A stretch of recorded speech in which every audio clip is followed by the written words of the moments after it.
there are not many troubles ahead other than learning. Let's keep learning.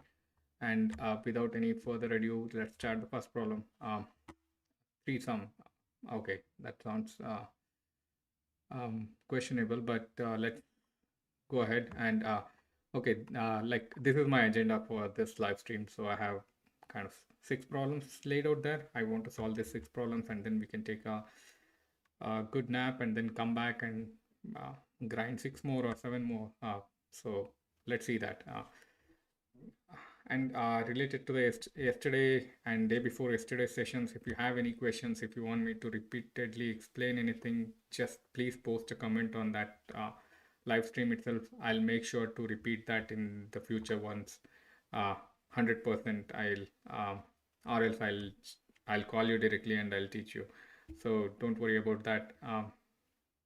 So yeah, I understand there was some issue with the audio, but yeah, learning is the priority, whatever it is. So let's keep going, and I'll follow the same pattern. Like we will try to spend approximately 30 minutes, not more than 30 minutes per problem, and let's try to fix this, or let's try to code the solution for this. Let's move on to my coding window. Okay, so this is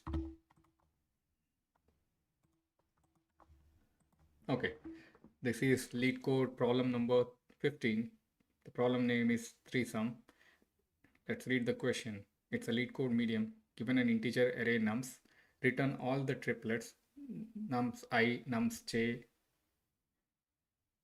nums of k, such that I not equal to j, I not equal to k, and j not equal to k.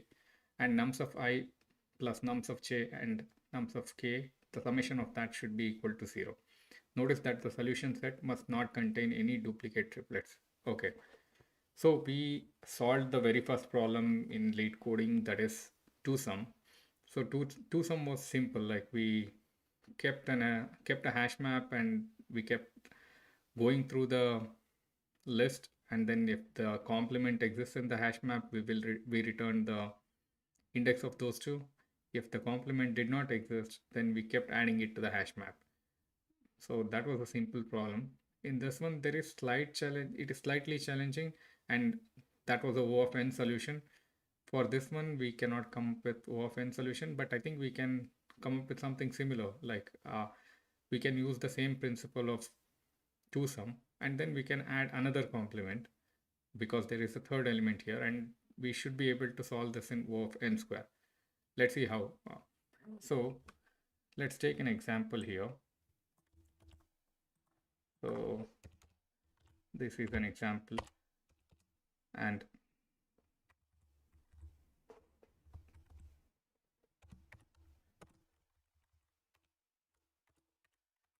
okay, so here let's keep first of all, let's keep iterating each of among each of those elements, and then find a 2sum. Like in the 2sum, the problem was such that a plus b is equal to target.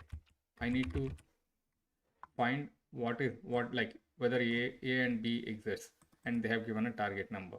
Here they are asking nums of I, nums of j plus nums of k is equal to 0. So that means a plus b plus c is equal to 0. So that means we can mark it as a plus b is equal to minus c. Basically, we need to figure it out. If any two, like if the summation of any two elements in the list is equal to the negative value of any other element in the list. So in order to find the c, let's iterate through, or else we can just mark it as minus a is equal to c plus b. C plus b is equal to minus a.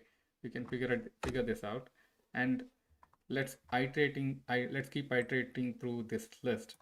Okay, first let's consider minus 1, and then let's call the method 2sum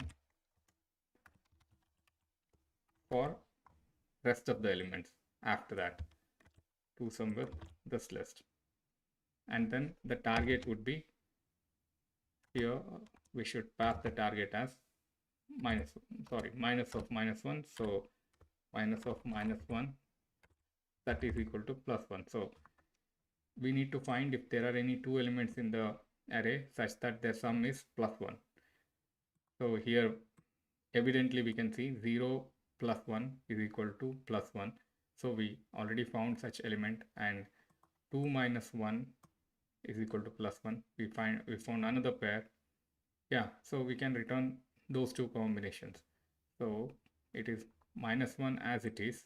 We send the -1 from here, and then -1 plus 2, -1 plus 2, and then 0 and 1, 0 and 1 from here.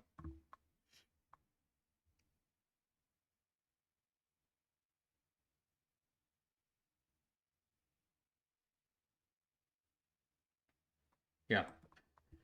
So based on this one, let's see.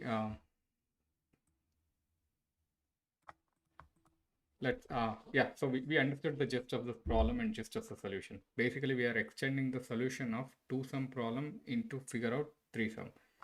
So let's write another method, private, and then it should return a list of all such pairs, or list of all such integer which forms two sums. And this should provide us index. Okay, that is not clear yet. Let's see how can we come up with that. First thing is, if nums.length is less than 3, then return new array list, just an empty list. And this one can be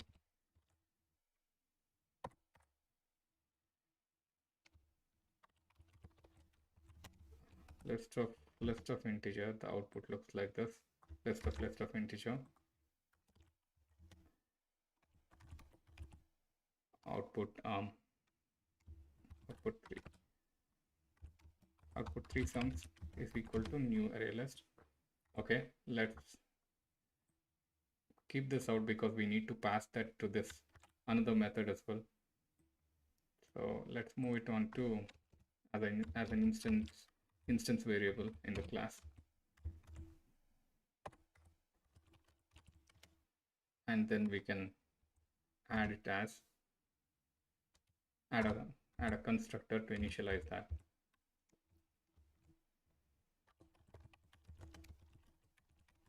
Or it's okay if you can initialize it here also.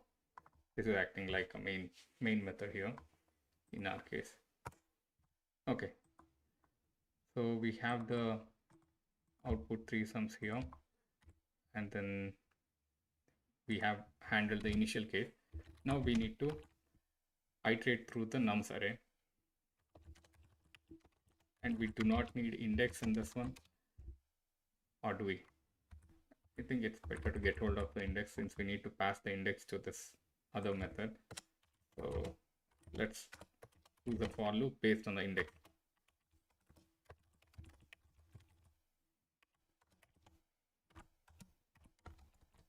Okay, so now what should we do? We should figure out all such combinations which would yield a two sum from this one, and then add it to the output 3 sum. So let's see. So list of integer two sums. This should be not just a list of integer two sums is equal to new array list, and not new array list. This thing can return that. This method can return that. So let's call two sum on this array list. Let's pass nums there, and let's pass the current index, which is I, and let's pass the target in that. So what the target is supposed to be? Target is supposed to be -1 star nums of I.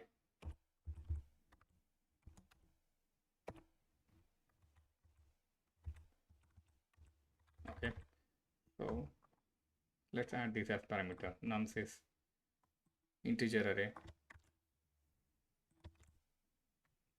and int index, and this one should be, this one is supposed to be -1 star, this one. So int target, and we can copy paste the same method for toSum almost here. So let's make it like map of integer comma integer. We don't even need integer, I mean map, because we do not need to figure out index here. We can just hold a set of integer complement,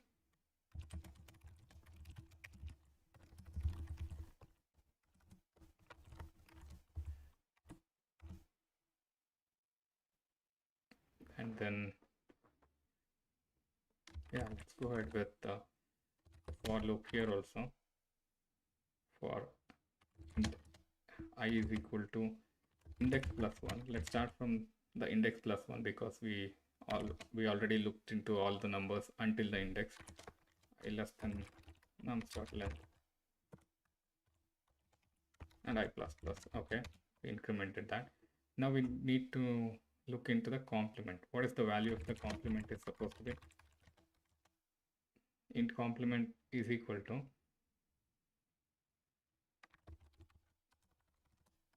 current value of the nums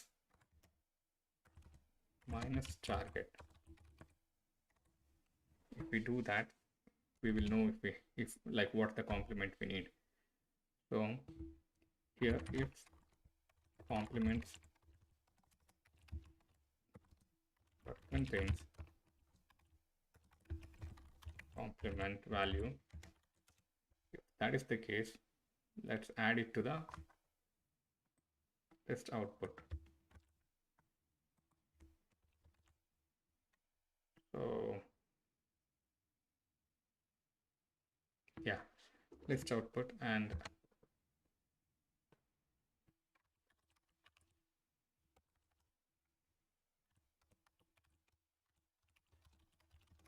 okay, output toSums is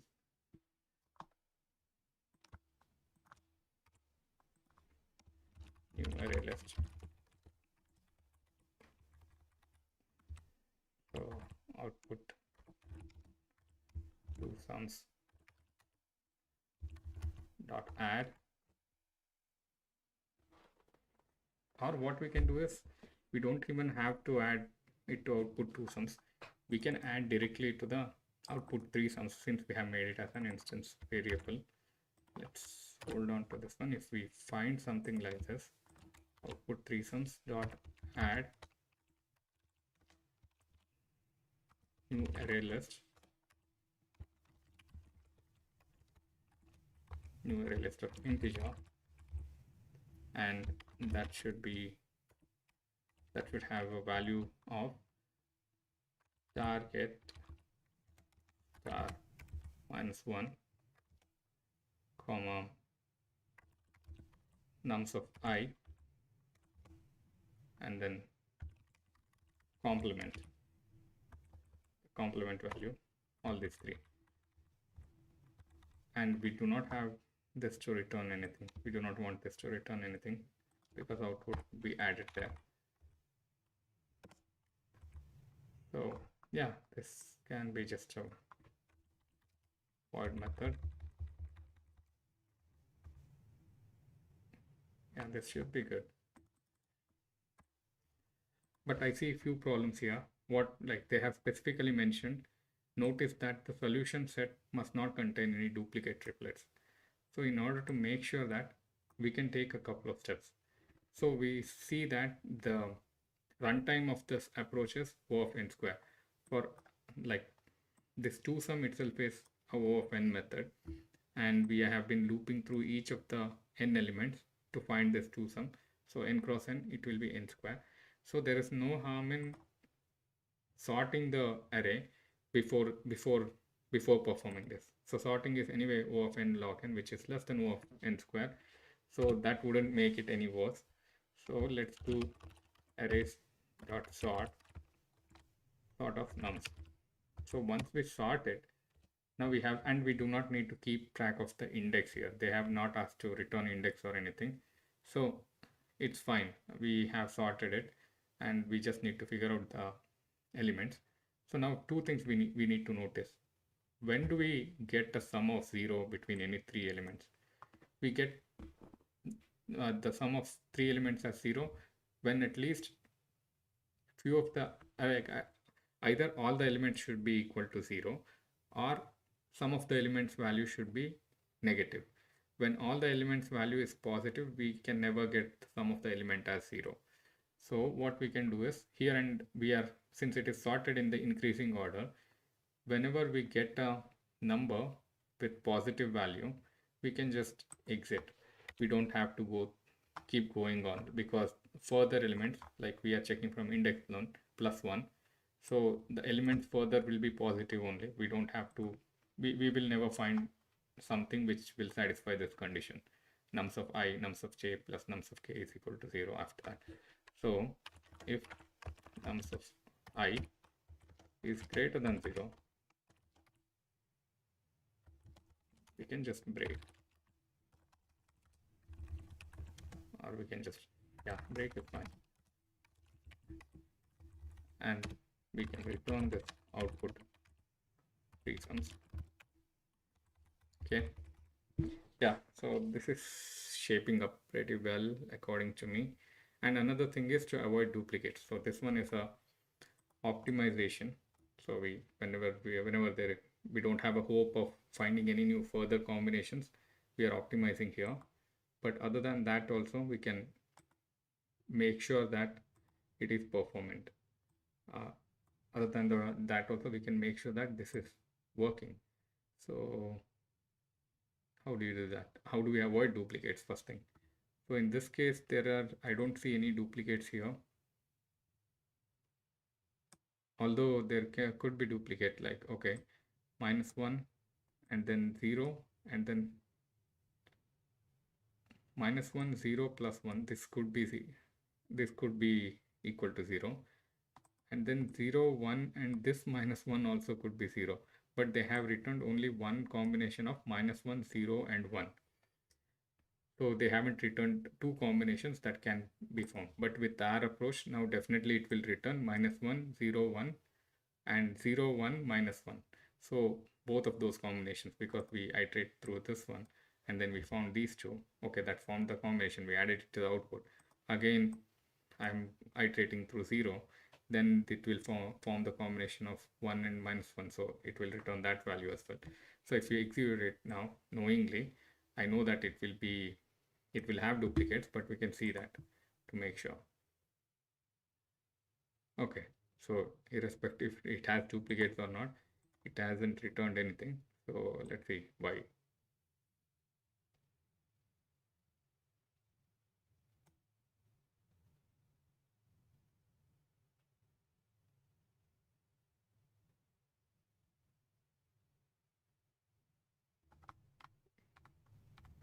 Why hasn't this returned anything? Is there any obvious error that anybody can point out to?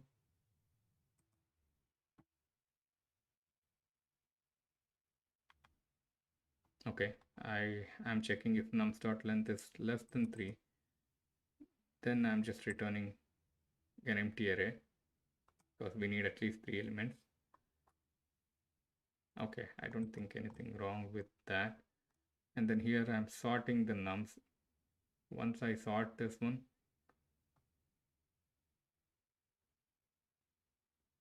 I'm just iterating through nums array, and if nums of I is greater than 0, okay, because I'm assuming I have already sorted, that's why it will be in sorted order. That's when I'm breaking out of this loop if it is greater than 0.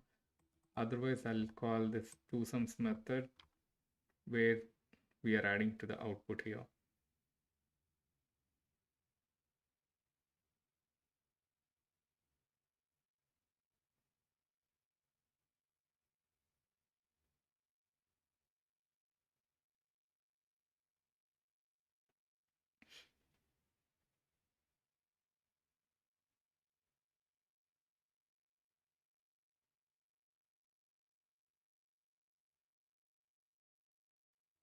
What is missing?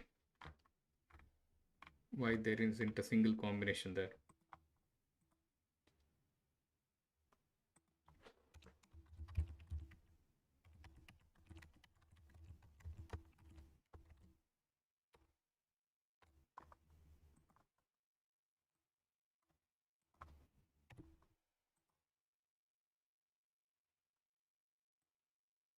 Okay, it has never reached this statement. Has it at least reached this method?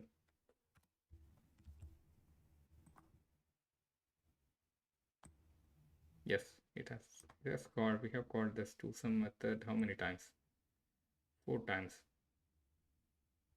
Why only 4 times? Because -1, -1, -4, -1, -1, 0. Only 4 times. Yeah, that is correct. So this one's working perfect then. This is acting as we had expected it to. So calls coming here, and then I have defined a hash set. Okay, I have never been adding to the hash set, so how can we get the combination? So set.add or complements.add. That's a mistake. So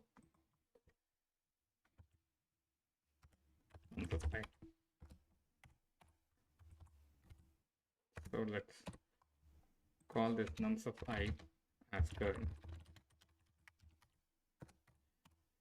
rather than referencing it by index every time.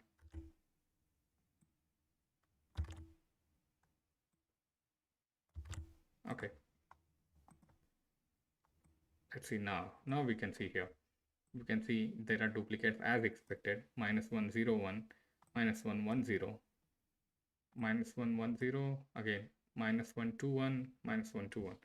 So there are multiple -1s here. That's why it is returning all the combinations that we can form with -110, -121 and all that. So let's see, let's make sure we are for a single value we will be calling this to some only once. Like if we have called, if the previous value was -1 and if we have called this method, if the next value is -1 and if we are calling this method, there is a risk of repeating the same numbers. So what we can do is here, if nums dot if I greater than 0, I'm just checking this one because we will know, and nums of I is equal to nums of I minus 1, because I'm checking if the previous value was the same value, then we don't have to do anything. I'll just continue. So I just made sure now I is greater than 0 because I'm checking I minus 1 variable. So now if we check, it would have avoided at least few duplicates, if not all. Okay, I think we got one less duplicate, but still there are duplicates, -101 and -110. That is because when I called toSum on the first time only, it returned two values. Like I called toSum with this -1, it returned this 0, 1, and okay, what are the duplicates that we got? Yeah, 0, -1, and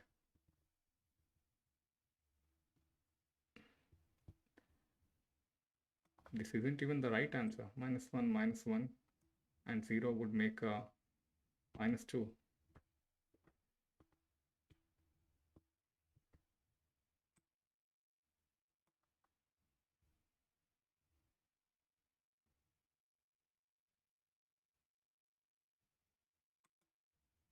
This doesn't look like the right answer as well. So there is a problem with the implementation somewhere. So here, complement is equal to nums of I minus target.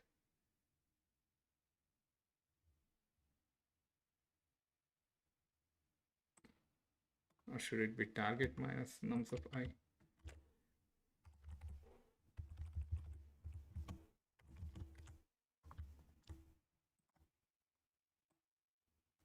Okay, now we can see. Now we are talking. So we can see that this is expected values here, but still there are duplicates in this case. We can see for 0, 0, 0, 0, there are two combinations of triplet possible, this 0, 0 and then this 0, 0. So why we are still getting two duplicates? Because we, after calling this one, we are not calling the same thing for this one. Why? Because we called the two sums for the first index, and then we need to find the two sum combinations here. So it returned this as one of the two sum combination, and it returned this as one of the another two sum combination. So if we don't address this in the two sum method as well, then there's a risk of repeating it. And where should we address it? If we address it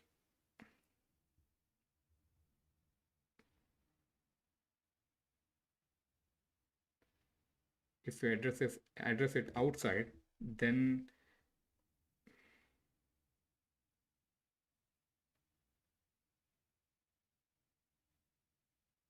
let's see, what if we do this here?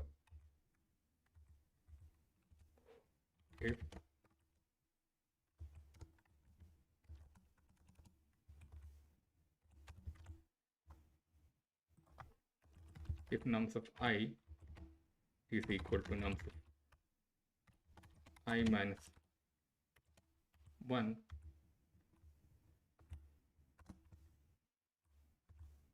then let's just skip this loop.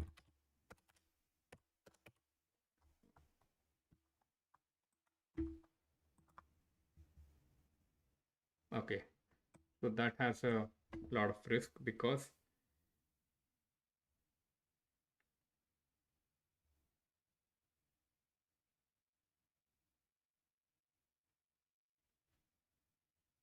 and also we can check this one also.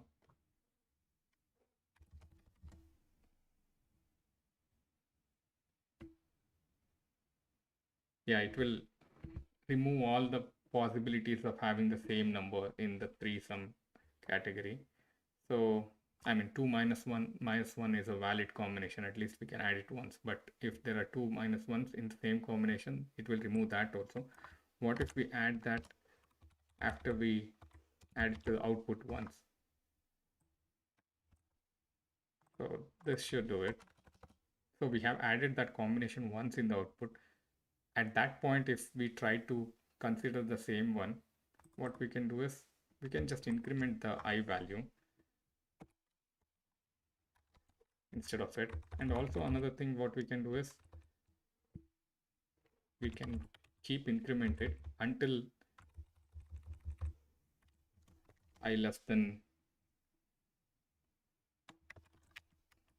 nums.length,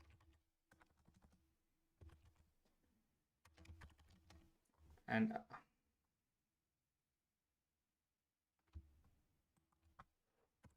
yeah, I less than nums.length, and nums of I is equal to nums of I minus 1. Then we keep incrementing I.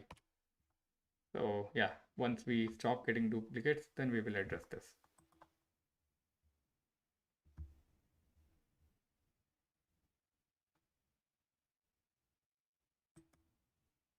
Nums.length, not num.length.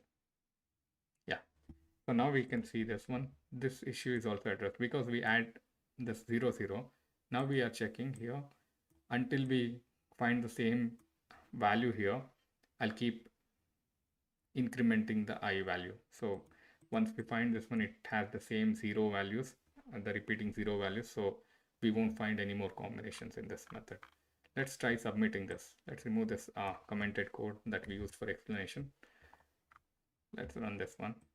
I'll try to have the code visible here.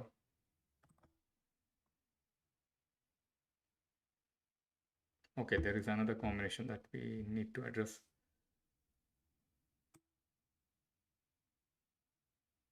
-2, 1, 1, and -2, 1, 1 is outputted, and -2, 0, 2, but -2, 0, 2 is not. Why this isn't handled?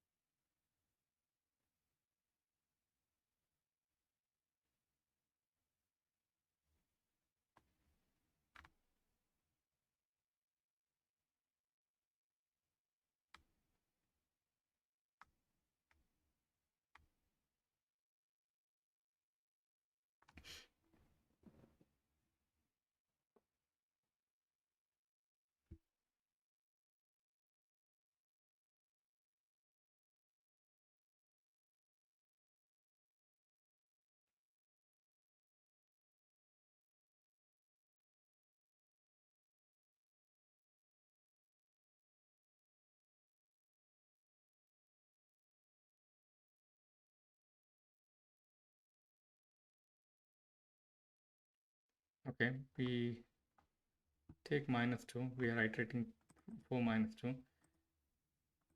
So we send the index as I, which is 0, and then -1 of -2, that would be +2. So we are sending 2 as the target here. And then now we need to find the complements here. So complement is 0.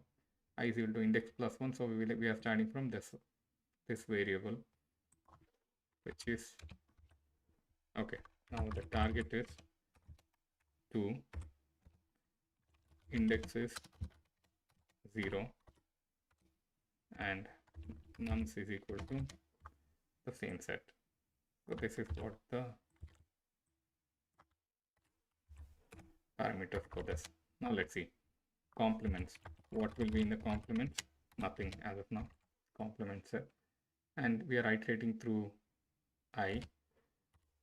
Let's note down the value of I also. I is equal to index +1, which will be 1 to start with, and I less than nums.length I plus plus. Okay, current is equal to nums of I. So current is equal to what? Nums of I, which is 0. Okay, that's cool. So complement is equal to target minus nums of I. Target is 2, complement is equal to 2.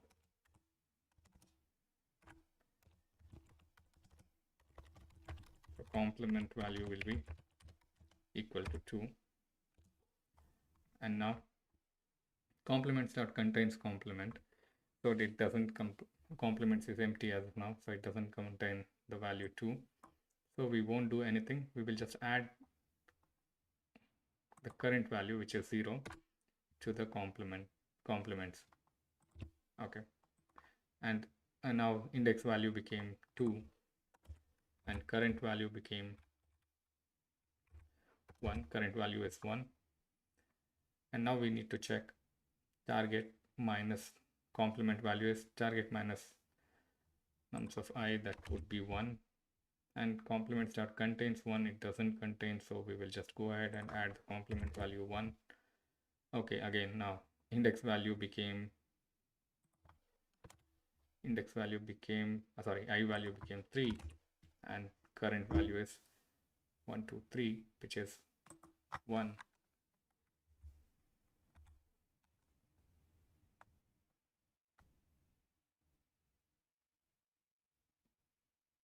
So current value is 1 still, and then complement value is 1. So now we need to find if 1 exists in the complements.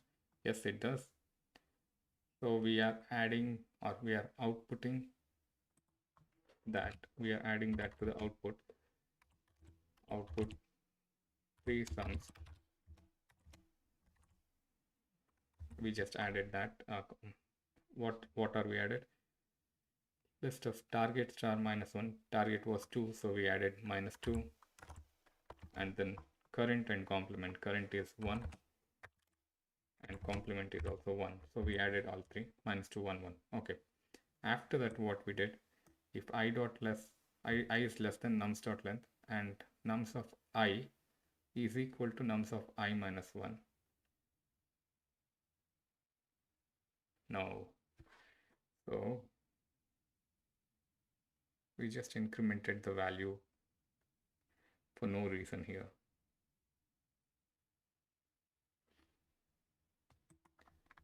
So when should we check the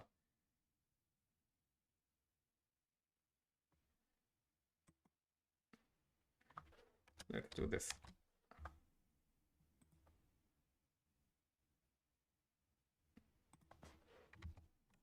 I plus 1 is less than nums.length. Yeah, let's see, try this.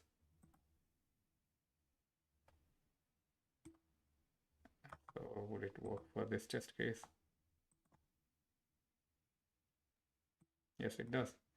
Now we got the output for this test case as well, because we were skipping this last element entirely when we were checking nums of I is equal to nums of I minus 1, when we were supposed to check for the next variable, if that is equal to the current variable, we will keep skipping that. So that's it. So let's try submitting it. Okay, we can keep the troubleshooting helps here only. Okay, so we were able to submit it. Let's remove this code. And do we have any print statements? Nothing. Okay, so now this looks clean to me. If you have any suggestions, please write it in the comments. Okay, this is the code holistically.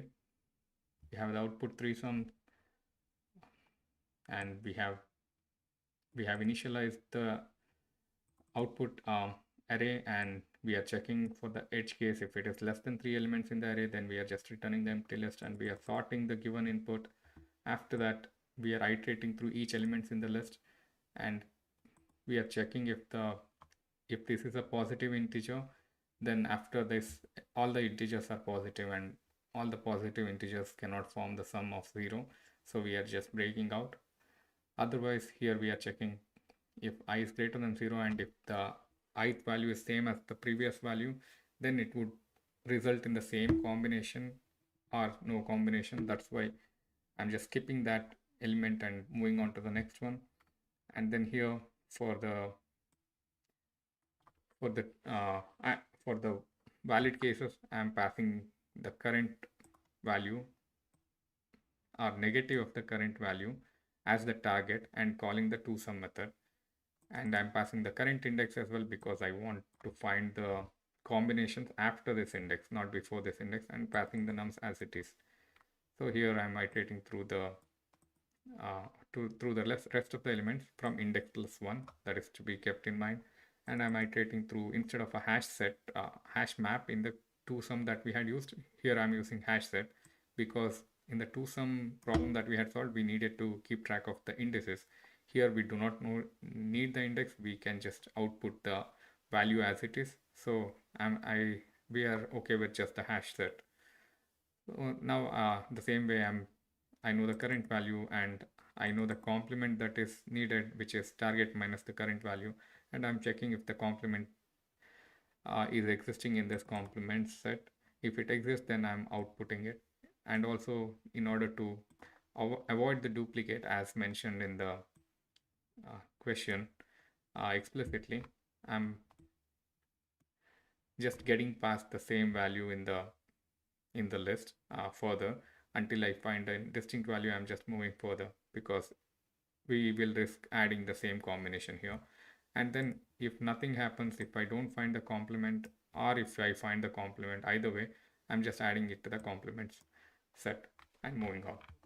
That should be it. So this is O of n square solution. Clearly the runtime is, because n times we are calling the toSum method, which is of O of n. Yeah, to look up the set, it will be hash set, it will be O of 1 of n times, this is O of n method, and n times we are calling this O of n method O of n, and we have the sort method outside of this for loop, so that would be O of n log n. So O of n log n plus O of n square would result in O of n square. Let's get to the next one now.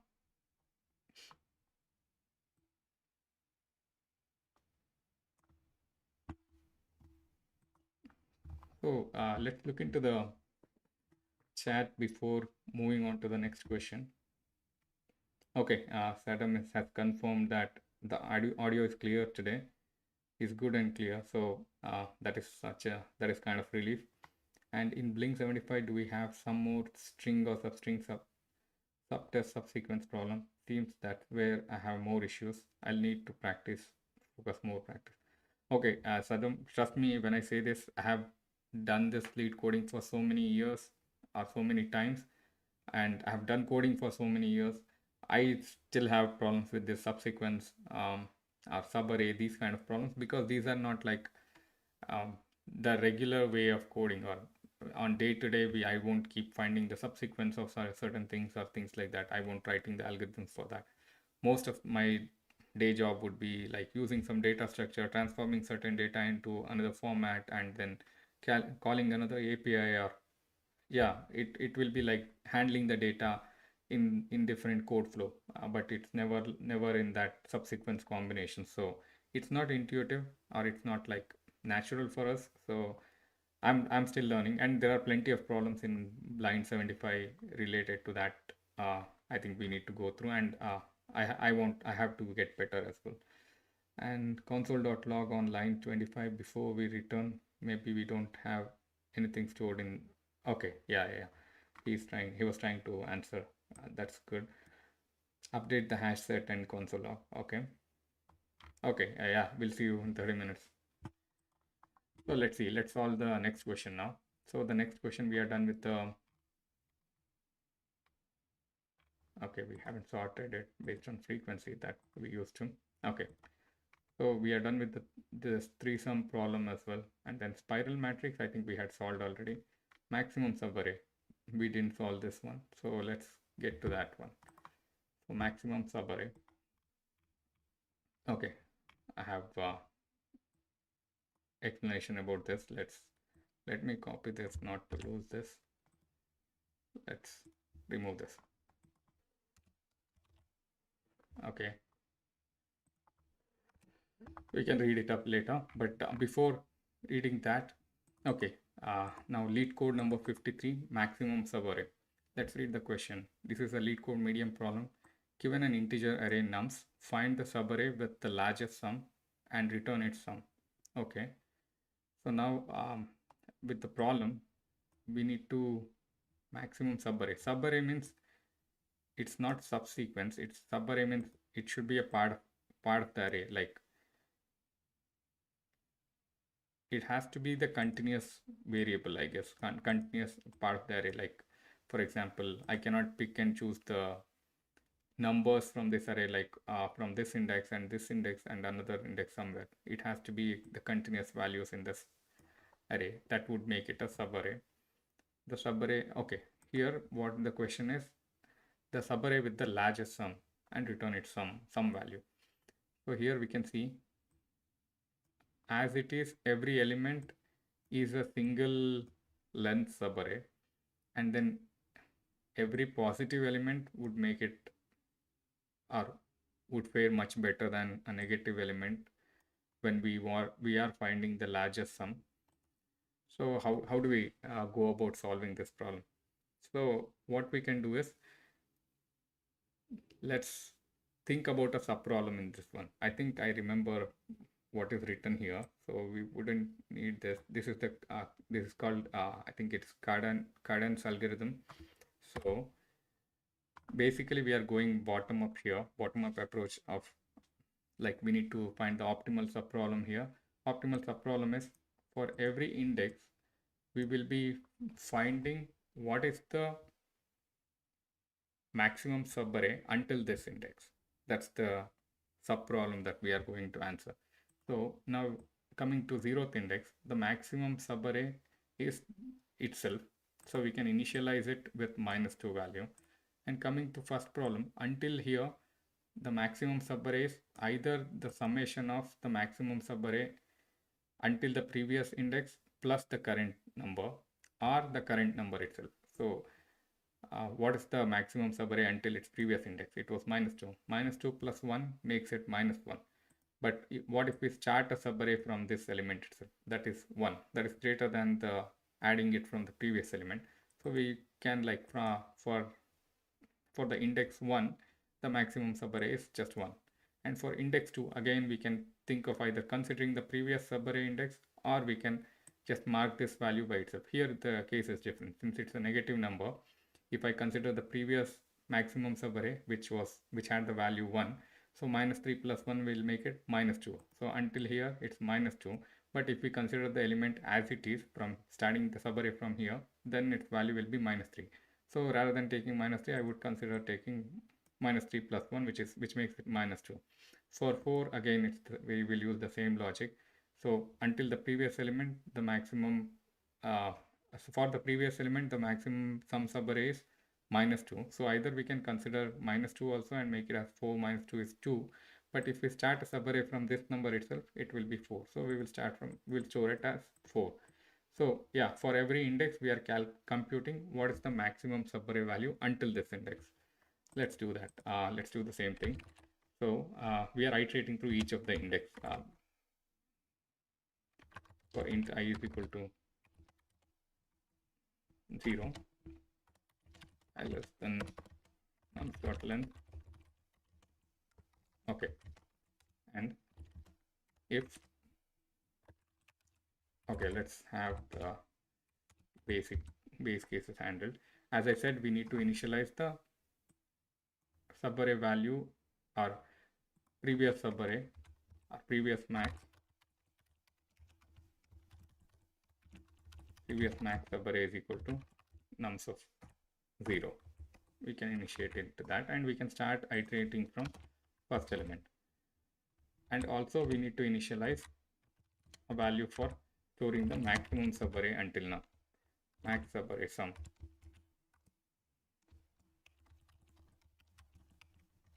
And we can initialize it as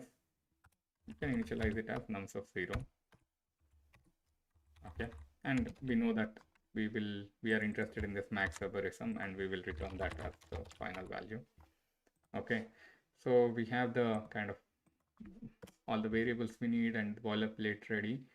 So now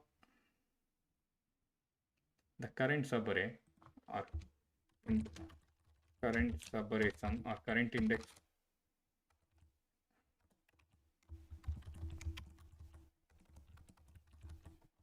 subarray sum, what would that be? It will be current subarray sum will be either we will add the current element with the previous previous indexes maximum subarray, or just the standalone current value. So in order to do that, what we can do is if nums of I greater than 0, plainly we can see if that's a negative, if that's a positive number, then we can add it to the previous element. If it's not a positive number, then we can just remove it and start the subarray from the current number. So if nums of I or if previous max subarray is greater than 0, then current subarray sum will become previous max subarray plus nums of I. Otherwise it will be just the current value. Okay, so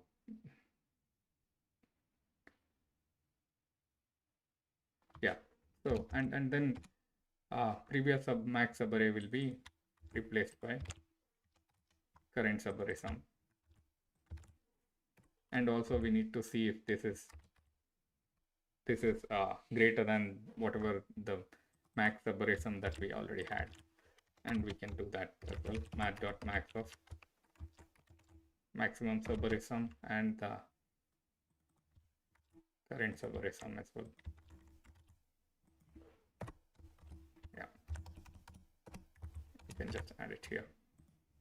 Yeah, this should give us the value. Let's just run through one of the examples here. -2. So now this value is initialized as -2, both of these. -2, -2, and this is -2 as well. And current subarray sum is I'm iterating from first element, which is +1. So previous subarray sum is greater than 0. No, it does not. It is not greater than 0. So it won't be this value, but it will be nums of I. So current subarray sum is just nums of I, which is 1. So max subarray sum will be 1 now. And previous subarray value will be current subarray, which will be 1. So for -3 now. For -3 I came here, and current subarray sum is previous subarray is greater than 0. Yes. So I'll add that one, and it will make it -2.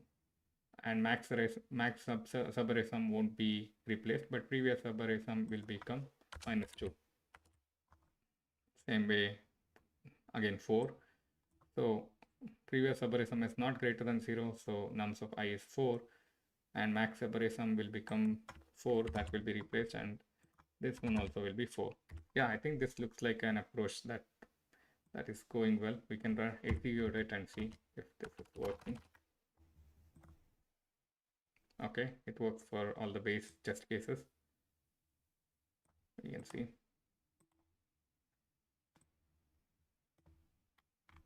Okay, let's submit it and check. Okay, this one works. This is a pretty easier solution, but yeah, we just need to remember that concept of, okay, we will compute the maximum subarray sum until every index, and we will compare it with this one. So that should be good for maximum subarray sum. Let's close this. Okay, next thing is merge k sorted list. I think we already solved it yesterday.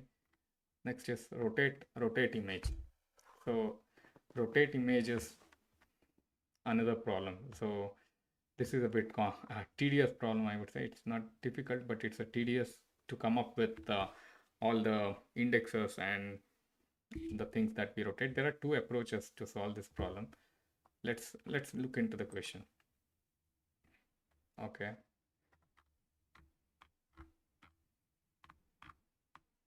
Okay, I have the solution here with a lot of comments. Okay. LeetCode number 48, rotate image. It's a LeetCode medium problem. You are given n cross n 2D matrix representing an image. Rotate the image by 90 degrees clockwise. You have to rotate the image in place, which means you have to modify the input 2D matrix directly. Do not allocate another 2D matrix and do the rotation. Okay. For this one, let's time box it to 30 minutes because sometimes I spend too much time figuring out the solution. Yeah. So now one method is pretty straightforward, but we just need to remember it's like memory based. And what if the interviewer doesn't want that approach? So that is like first step is just transpose the matrix. I remember it because I had seen it recently. That's the only reason I remember it. Like first time when I saw this, I mean, not first time, like this time when I started interview preparation, I saw this question and I didn't remember that I need to transpose the matrix and then I need to reverse individual rows in the matrix. So basically that has two steps. It is called transpose the matrix. It is like folding the matrix diagonally on either side. So that is transposing the matrix, and then reverse the individual rows in the array. Okay, so let's transpose the matrix. So it's kind of straightforward. For int I is equal to 0, I less than matrix dot length. Okay, and like since it's multi-dimensional array, we are iterating through each of those. Int j is equal to 0 and j less than matrix of 0 dot length and j plus plus. All we need to do is we need to swap the matrix of ij with matrix of ji. So that is transpose. So we are like folding the matrix diagonally across each other, or reversing those values. So here let's see. I mean, here these values will be constant as it is. This 4 and 2 will be swapped, 3 and 7 will be swapped, and 8 and 6 will be swapped, and 9, this diagonal would remain constant. So what should we do? So first thing is, let's take a int temp variable, and then matrix of, always I end up typing matrix instead of matrix. I don't know why. So now we have this one. In a temp variable. I mean temporary, I meant. So now I'm assigning, okay, matrix of ij value as replacing that with matrix of j comma I. And once this is done, I need to assign the value for this one from that temporary variable. Okay, so this would take care of transposing the matrix. Now I need to reverse individual rows. Reversing individual rows is straightforward. This is a row. 741 should become 147. 82852 should become 258. I can just do this by two pointer. Like I'll have a pointer from the beginning and from the end, and I'll keep traversing. So for int I is equal to 0, I less than nums dot length, I plus plus. Okay, so I mean this can be the column value. In column is equal to 0, column is equal to nums of 0 dot length, and column plus plus, while, and also I can just have int left is equal to 0, int right nums dot length minus 1. Okay, while left is less than right, we will keep reversing. While left is less than right, int temp is equal to nums of left, and nums of left would be equal to nums of right, and nums of right should be written from the temp. And then by now it should be reversed. We are going through each of the columns and we are reversing each of the rows.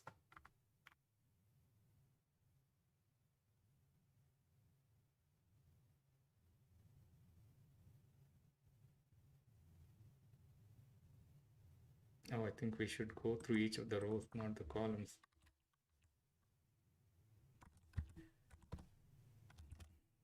And okay, rows less than nums dot length, row plus plus, okay, not rows. Okay, and left is equal to 0 and right is equal to nums of 0. So this is the total number of columns minus 1. Okay, and this one should be nums of, okay, so for this one, how to go about it? Individual row. So individual row is current row. Current row can be represented this way. Current row is equal to nums of row. So current row of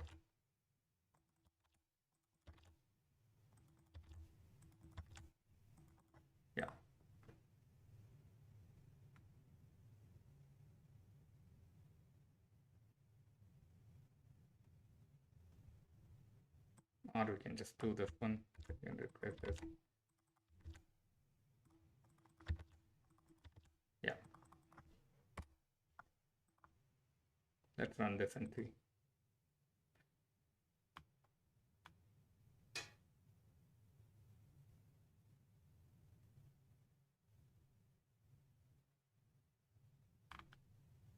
This is not nums, this is matrix.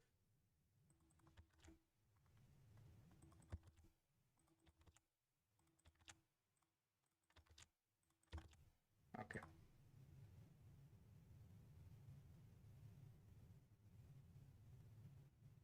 Says time limit exceeded. Why? What are we doing? Okay, we haven't been incrementing the left and right. So it just keeps assigning.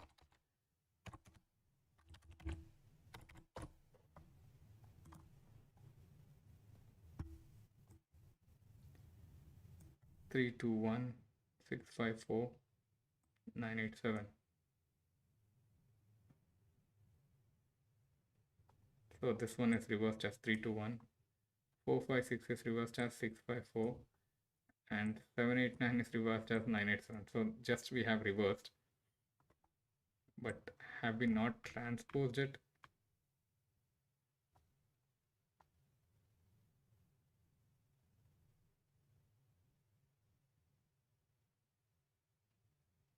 matrix of ij is equal to matrix of comma j. Okay, matrix of ij is matrix of j comma I, ji, and I'm replacing matrix of ji with whatever the value is matrix of ij. It is transposed, looks like.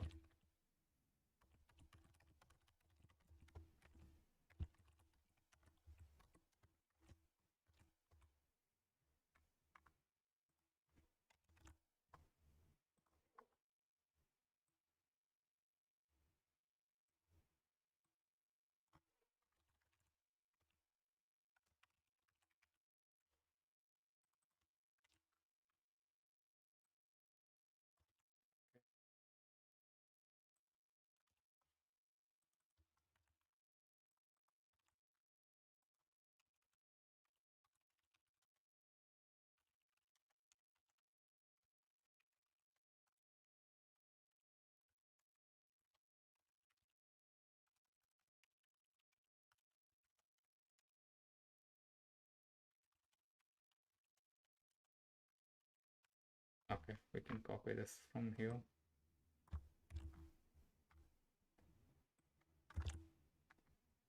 And all we got to do is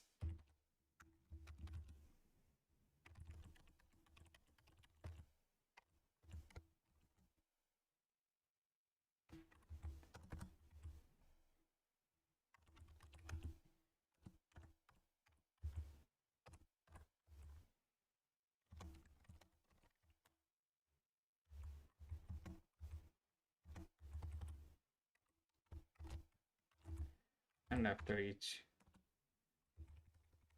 row, let's get to the next line.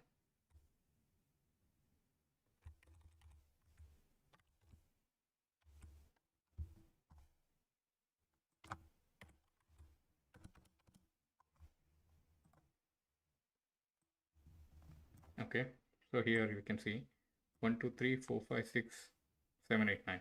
So after transposing whatever we are printing, it is coming out as it is.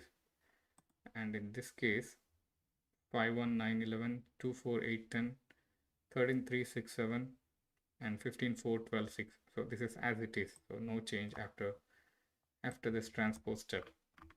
So what's the obvious mistake that I might be making here?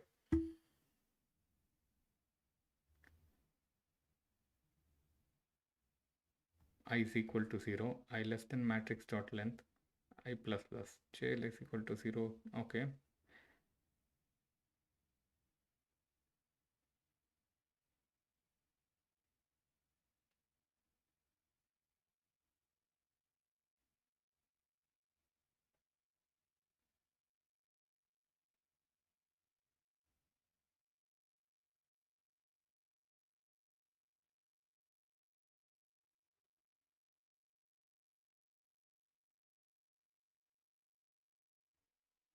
but this is primitive type. I don't think we need to create a copy of it.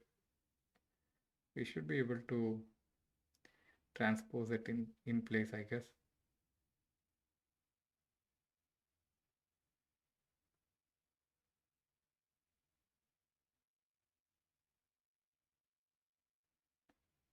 Oh yeah, I think the previous point, transpose is in place. It reverses the transpose when you go to the next row. Okay, okay. Yeah, that is quite possible. So yeah, yeah, that is true.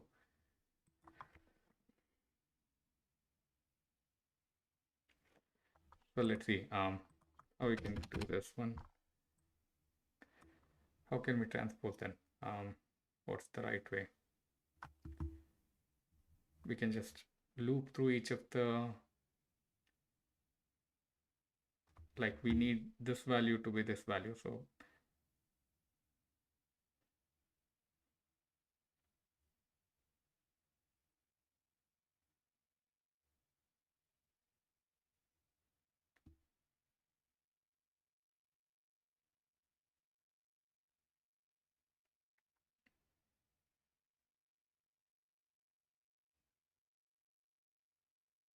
temp of I comma j. For temp is, I just take a integer value here. I'm trying to see if I can avoid taking additional space somehow. So if I can avoid taking additional space, that would be the best.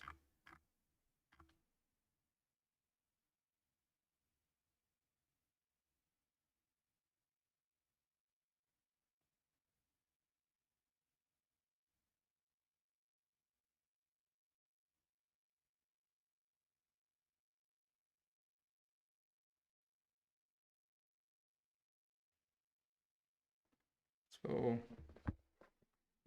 the value to a new matrix at reverse indexing.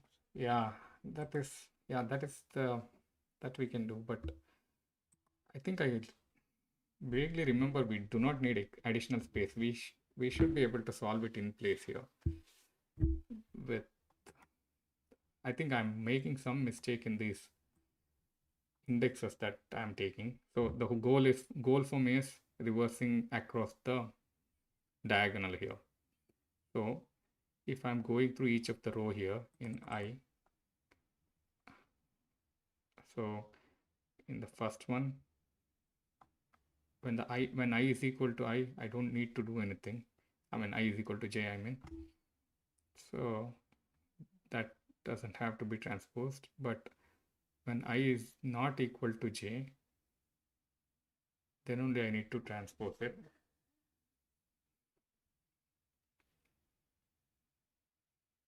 So what I can do is j can start from after I. So ith value is this one, row, and j value is column. Okay, I think if I take j is equal to I plus 1, that could work. Yeah. Yeah. I think you have mentioned the same thing as well. Thanks, Sagar. Yeah, if I take j is equal to I plus 1, so ith value I'm going here, 0 and 1. Yeah. And then when I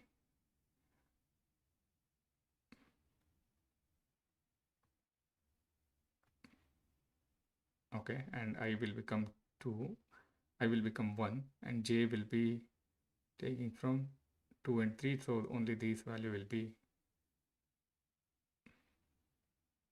swapped. Okay, the same way. 0, I'll start from j value will start from here. Okay, it will swap this, it will swap this, it will swap this one, and then I will be 1, so I'll start from 2. I won't reverse swap this one again. When I take I is equal to, when I take j is equal to I plus 1, it will start from here, so it won't reverse swap. And yeah, it will swap this one, and then I'll swap these two. Yeah, that makes sense. I think this should work. Yeah, so we can see that it is transposed now. 5, 1, 9, 11 became 5, 2, 13, 15. 5, 2, 13, 15. So 2, 5, 2, 13, 15. So 5, 2, 13, 15. And then 1, 4, 3, 14. 1, 4, 3, 14. So that has become the row here. 1, 4, 3, 14. 9, 8, 6, 12. 9, 8, 6, 12. 11, 10, 7, 16. Yeah. So this is after transpose. Now I need to just reverse the indices, and that should return the value. Let's remove the print statements and submit and see if there are any hidden edge cases that we have missed. Okay, this works.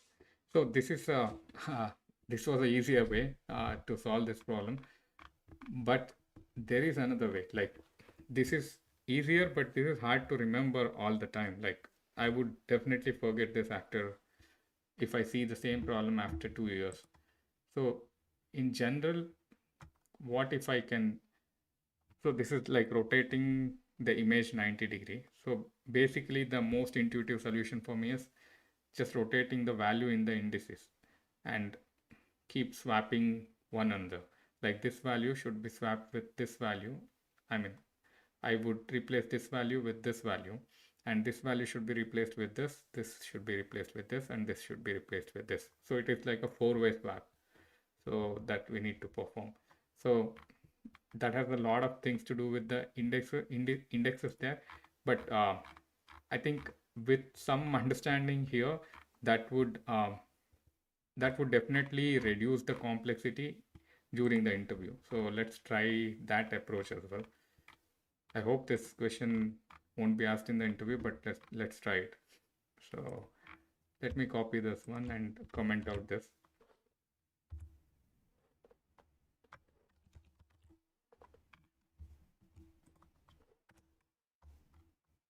Okay, I'm just commenting this approach, and the runtime complexity of this solution should be O of n, because we both the operations that we performed, O of n square n, considering the matrix is of size n cross n.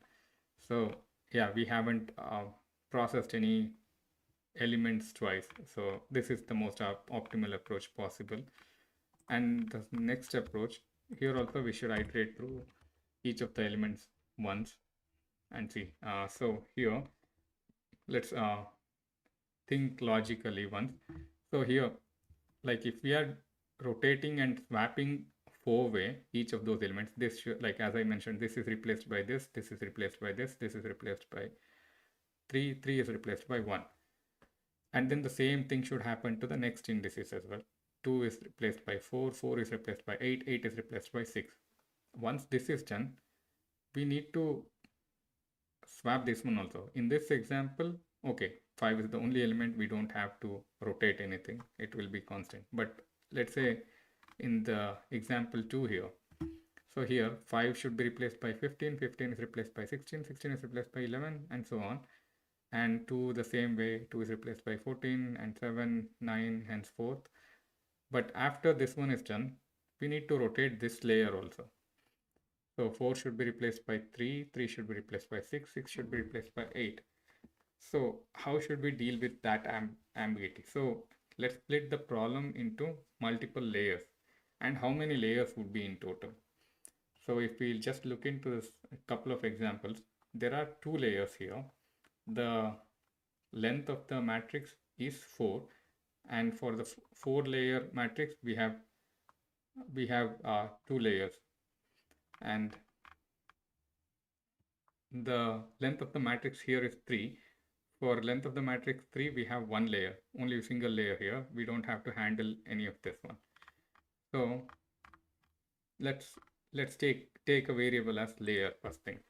So int first let's take the length of the matrix, and then in layer, so layer would be equal to n by 2 as we assessed. So integer division, so 3 becomes 1. And once this is done, okay, okay, we have the layer notion. Next thing is, for every layer, for every layer, we need to go until, okay, let's start with the 0th layer. So let's not assign it as 0, n by 2, but we should iterate until n by 2 for int layer is equal to 0, layer less than n by 2, and layer plus plus. So we are iterating through n by 2 layers. So we are solving that problem n by 2 times. We don't need this one, this variable. Once the layer concept is out of the way, now what's the value? Like here, the values, we need to do the 4-way swap, or yeah, every time we need to do the 4-way swap. For this problem also, for this example also, and even for this example also, we need to keep doing the 4-way swap. But until when? The first value, let's take a first value as, that should be layer. I'll explain why I'm taking it as layer. And then the last value will be, so the last value in this one will be n minus 1 and minus layer. Okay, let me see. Let's just consider this row, nothing else. Let's just consider the first row here. In the first row, first element will be the layer. So in this is layer 0, which we are considering. This is layer 0. First element will be the layer, which is 0. And the last element will be n minus 1 minus 0, n minus 1 minus layer, which is 11. And the same way, the same thing applies to all the elements. So let's see layer 1. Once we finish this layer, swapping up this layer, this is layer 2, right, in our example. So in this layer, the first element should be, we cannot start with 2 here. So we need to start with layer is equal to, layer value is first layer value is 1. First element is 1 here. So this is 4. And then the last one should be n minus 1 minus layer, n minus 1 minus 1. Layer value is 1, n minus 1 minus 1. So 4 minus 1 minus 1, 2. So we will just iterate through 2 elements in this one. So we will consider only these elements in this layer. That's why I'm just defining the boundaries here. So once this is there, all I need to do is I need to go through another loop in order to do the 4-way swap for int I is equal to first. So I'll start with the first letter. This loop is because I need to traverse through these 4 elements and need to swap 4 elements 4 times. In this example, I need to traverse through these 3 elements. I need to swap these 3 elements 4 times. I mean, this element should be traversed or swapped with 4 times, like for 90 degree. This element should be traversed 4 ways. And this element also should be traversed 4 ways. So in order to get these 3 elements, I'm looping here. Int I is equal to first and I less than here last. Basically, we have defined last here. I less than last and I plus plus. Okay, once this is there, I need to define certain boundary here. So I'm taking a variable called offset, which is I minus, whatever the value we are defining, I minus, what should be it? I minus first element, or I minus layer, it should be. Yeah.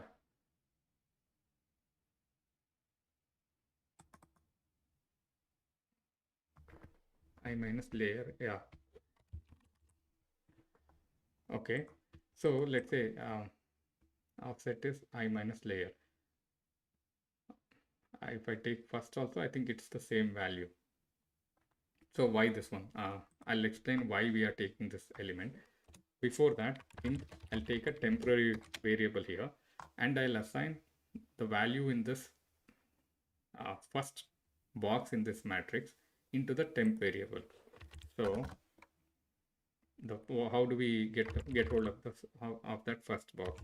Matrix of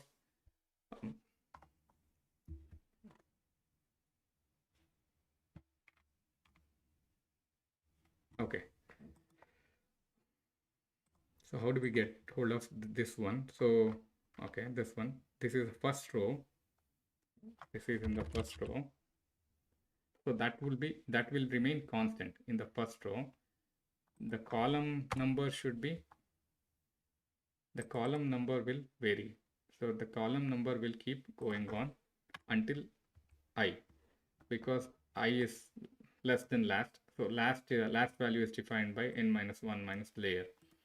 Okay, so column value and will go till there.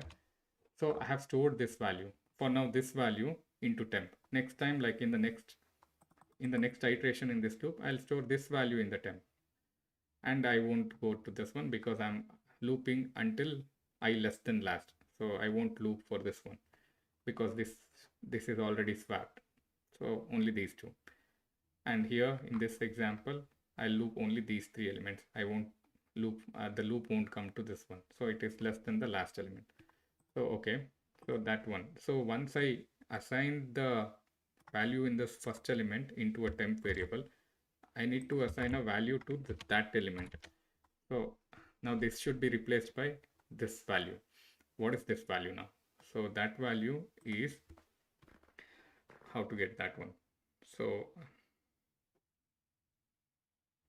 in order to get this value, the row will keep varying. I mean, now I'll get this value. For 1, I need to replace it with 13. And then for 9, I need to replace it with 2. So in order to get that one, let's assume it as matrix of, okay, in this case, column value is, column value is constant, but row keeps varying. So column value is always the first column, whatever, like here, if it remains as first row, for all the first row elements, I'll be rotating it with the first column elements. So it will be the first column, but what would be the row value? So the row value will be definitely I, whatever we are looping through, but not just I, it should be I minus offset. So how do we get the I minus offset?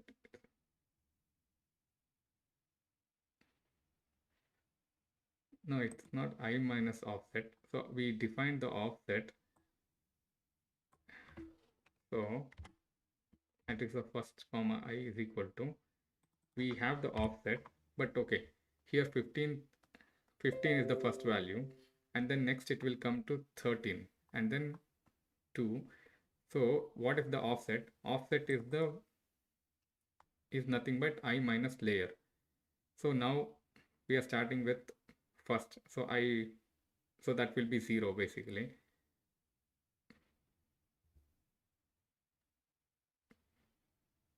Zero minus 0, again 0. So offset value will start from 0 here. I mean, offset will be 0. So this will be the last value minus offset, and then last value minus I will become 1. So when I becomes 1, 1 minus 0, this will remain 1. Okay, and then last minus 1 will be this way, this value that we need to swap with. So it will be last value minus offset. So this should give us the value of these elements, which has to be replaced with these elements in that loop. Now we need to figure out what is the value for this one. Okay, now we got hold of this matrix, or this column. Now this column should be replaced with this row. So the row is constant in this case. So row is always stored in last for this. This is always the last row, right? So let's make it as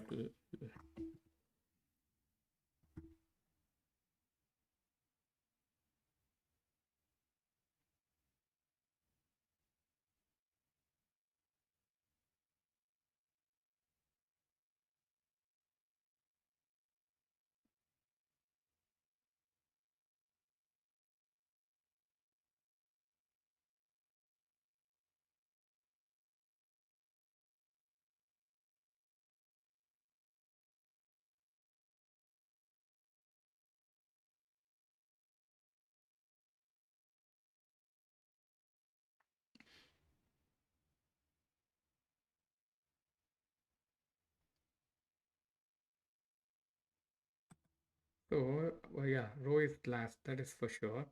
And then the column should be,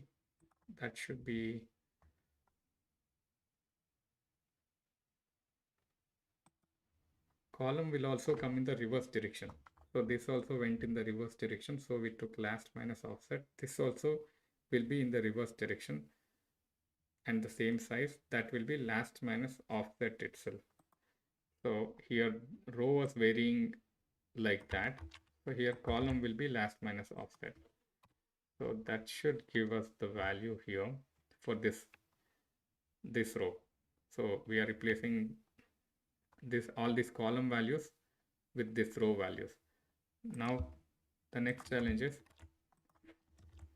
this bottom last row should be replaced with right last column. So write last column. So write last column. So we know the column for sure here. Let's see. We need a column here. Column is last column. Column is always last column. And row here is we started how we started here. Matrix of first comma I. So this is in the first row, ith elements. And if we are like if we are looking at this element 5, we will be looking at 15 here, and we will be looking at, sorry, if we are looking at, yeah, 5, we will be looking at 15, and we will be looking at 16, and we will be looking at 11 here. So this is 0th row. I'm looking at all these corresponding elements, and for this row particularly, I'm looking at 0th row only. And here 0th column, this one is not 0th row, 0th column and 0th row also, but specifically the varying part is the column here. 0th column and row is fixed here, first 0th row only. Varying part is 0th column, first column, second column, and yeah, those three we need to swap. So here first thing is 0th row, and then first row, and then second row. As and when we move column here, 0th column, first column, and second column, this will be 0th row, first row, and second row. So this will vary as per this. So this will vary as per the value of I here. I mean, value of I here moves the value of the column, but here it moves the value of the row. So that should cut it. And next thing is, okay, for that last one, okay, this value, what are we replacing this value with? I mean, the value of I comma last. So these values are getting replaced with whatever these values, whatever the initial values that we have. So these values were already replaced with the first column values. So now the last column values should be replaced with the first row values. So, and we have already stored that in a temp variable, so we can just put it as temp. That should work, I guess, without any further modifications. Let's see. Yeah. Let's run this one and check once. Ooh, this is the first time I think at least I have run this one without any errors. But yeah, let's not celebrate early. Let's see, submit it and see if we have missed any edge cases. Awesome. So yeah, this concludes rotate an image for 90 degrees. So I hope this is clear. And yeah, this is, I love this one. So I think my understanding became clear as well for this rotation. So I can rotate it in place now. When we think about it in layers and then think about the offset, thinking about the rows and columns, column index that we need to modify would become very easy. So yeah, yeah, this is good. Let's move on to the next problem. And I saw Sagar contributing in the comments. Thanks a lot, Sagar. Yeah, your inputs helped me in that transposing. So yeah, transposing, like basically the mistakes that we were doing or I was doing was I was transposing the ith row, but I did not. I start j from 0 as well. So when I start j from 0, once I transpose this row, again while transposing this row, I was replacing it back. Like I had replaced this value of 2 with value of 4 and value of 3 with 7. But when I was transposing for this row, again I was doing the same thing. So it was resetting the values. So yeah, so it was like negating the effect of it. So now since we started it with I plus 1, so that's working. So that should be it. Let's move on to the next problem. Before that, let's take a break for let's say short break, some 10 minutes and then we can come back. So before that, let's check how many problems we did solve today. So we solved three sum, we solved maximum subarray, and we solved the rotate image. Let's take a break and let's come back to these three problems and get that out of the way, and then let's take a little longer break and see what's next. Yeah, take a break.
Okay, I'm back.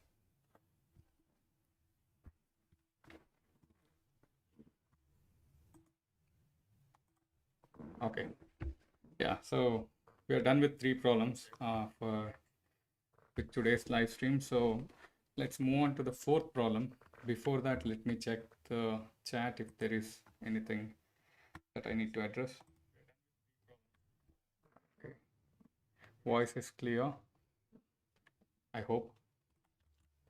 Please provide feedback if there is something, if something isn't clear. Okay, yeah. Yeah, I hope people are back now. Let's see. Next question is longest consecutive sequence. Let's move back to the LeetCode screen. Okay. So we are done with this rotate image. So longest consecutive sequence. Got it. So let's read the question. LeetCode 128, longest consecutive sequence. Given an unsorted array of integer nums, return the length of the longest consecutive elements sequence.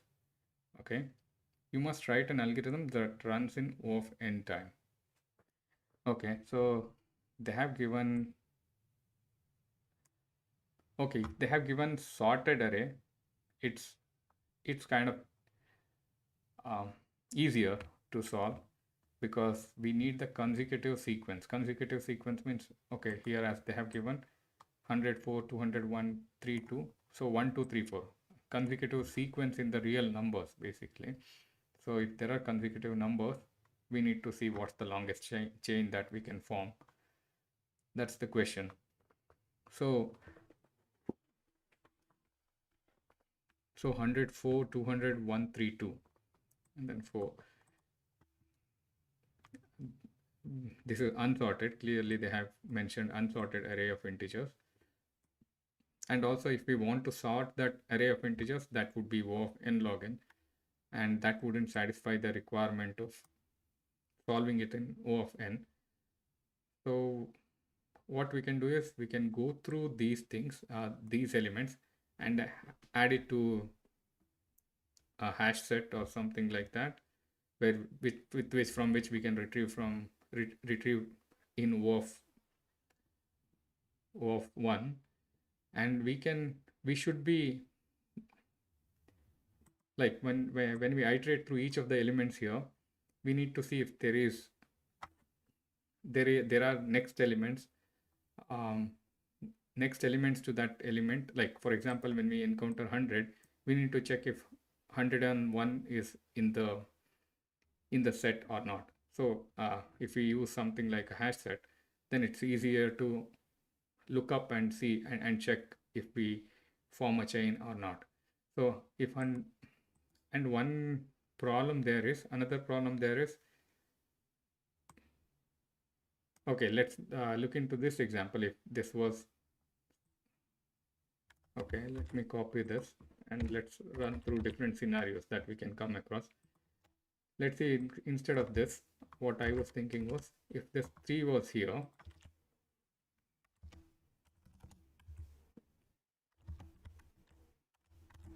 okay, if this 3 was here, we will we'll start going through this one. We will initialize a set and we add 100 because 100 on 1 is not in the set, and then we encounter 4, and then we check if 5 is in the set. No, but we add it back to the set. For 3 we will see, and then we check in the set, okay, 4 exists, and then we check in the set if 5 is there. No, but since 4 is there, we just add 3 and make that the longest subsequence. Let's just capture it as answer for now. Longest subsequence is 2. But yeah, this could be a problem because there is 1 and 2 later in the subsequence, and we will end up either repeating it, like because when we come to 1 we won't do anything, and when we come to 2, because there is no 2 in the hash set when we encounter 1, because we didn't encounter 2 before. So when we go to 2, we need to see like 3 4 is there, so we will keep that as a countable. So rather than doing this, let's add all the elements into the hash set at once, initialize the hash set with all the elements. So that will be O of n. Once we do that, let's go through each element individually. So we have 100. We will check if the hash set content, okay, we have 100 in the list. We loop through the elements and we will check if 100 like 100 plus 1 is does exist in the set. If not, we will just move on to the next element. 4 plus 1, no. 3 plus 1, no. Yeah, and another thing is 3 plus 1 exists, but 3 minus 1 also exists. So we can keep checking that also. We should stay accountable for that minus 1 as well. Or else what we can do is, if minus 1 does exist in the set, we don't have to compute the chain for that one, because when we encounter the element which is 3 minus 1, we will obviously compute the chain for that. So if the 3 minus 1 exists in the set, we don't have to compute the longest chain. When we encounter 200, yeah, nothing's found. If let's say if we have a 2 here instead of this place, if we encounter 2, again 2 minus 1 1 exists, so we don't have to compute at that point also. For 1, we will see 1 minus 1 0 is not present in the set.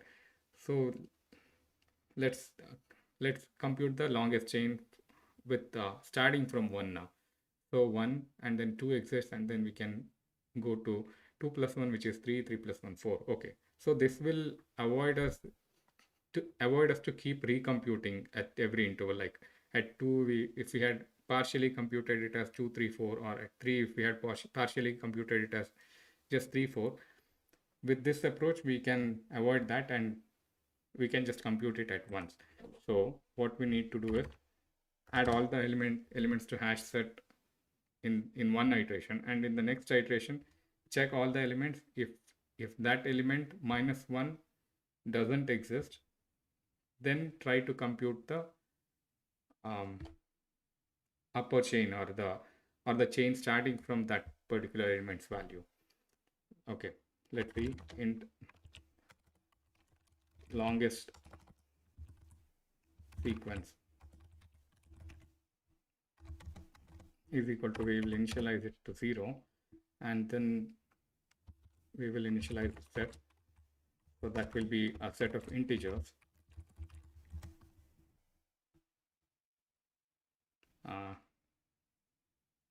Num set, yeah, there's nothing unique about it. So we just have to see if all the elements are present. So just named it as num set, and then we need to iterate through each element in that array and just add it back to that set.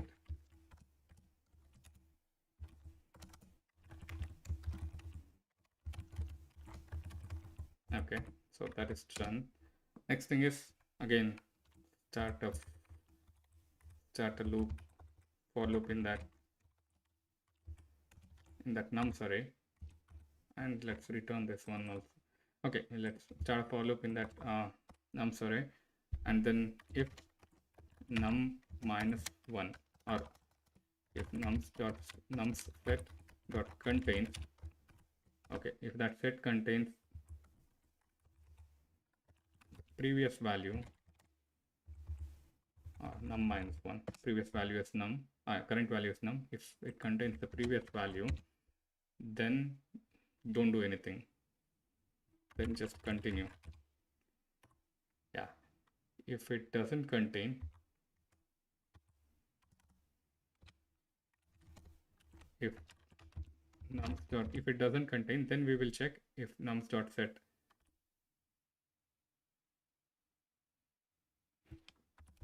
Okay, if it doesn't contain nums minus 1, then what we will do is, let's take one more variable as current, and we will initialize it with the value num, and then while nums set dot contains num plus 1. Okay, and here this one also, we will make the longest subsequence, or current subsequence, let's say, to compute the currents. We don't need it here. Okay, we can initialize it as current sequence. Current sequence is equal to 1, and because this current value at least will make a sequence of size 1, so we are initializing it as 1, and current will be num plus 1. We can make it as num plus 1, and then num set dot contains, instead of num we are checking for the current, and if it contains, then we will increment this current sequence number, and also we should increment the value of the current. Got it. Okay, once we do this one, when we come out of this loop, let's check the current sequence value with the longest sequence, and then and then replace it if it is more greater than that.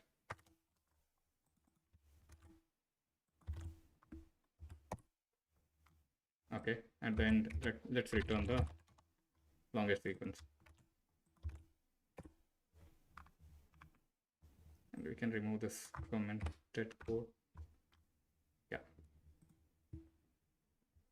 okay, it works for the base test cases. Let's run it for the, submit it and check it. Okay, time limit exceeded.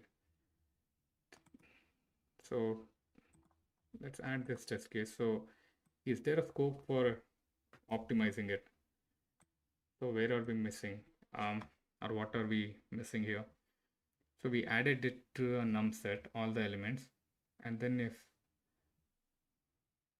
if the num set contains num minus 1, then I'm just skipping it here and continuing it.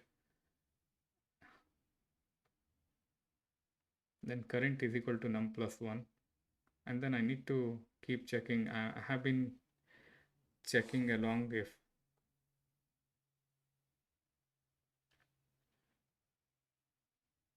okay, I thought I'm just checking it only once, all the elements.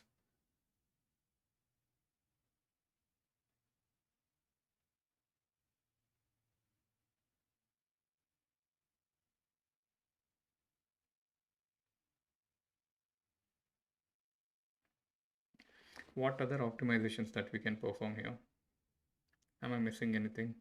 Feel free to please comment what other optimization that we can do here.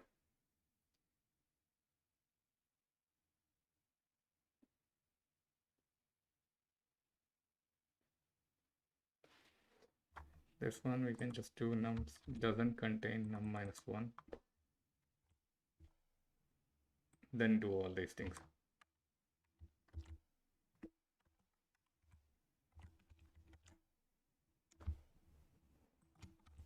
Yeah, and another thing is for current sequence 1 of size 1, every time I'm comparing this one, so I don't have to, I guess. So at least if there is one element, its value will be 1, so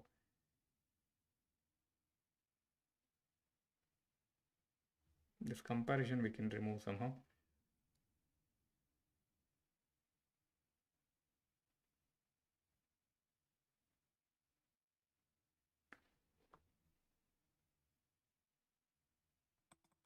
Okay, while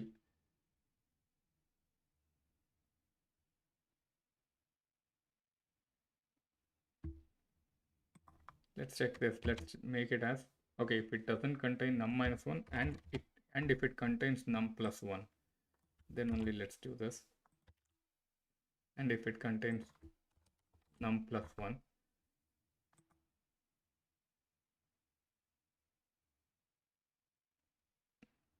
okay, so now at least the value will be 2 here, but still would that cut it?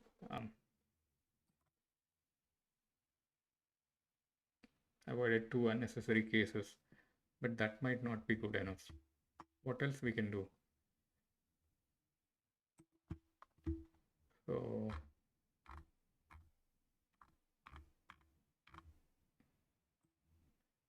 I don't know if there is anything else that we can think of.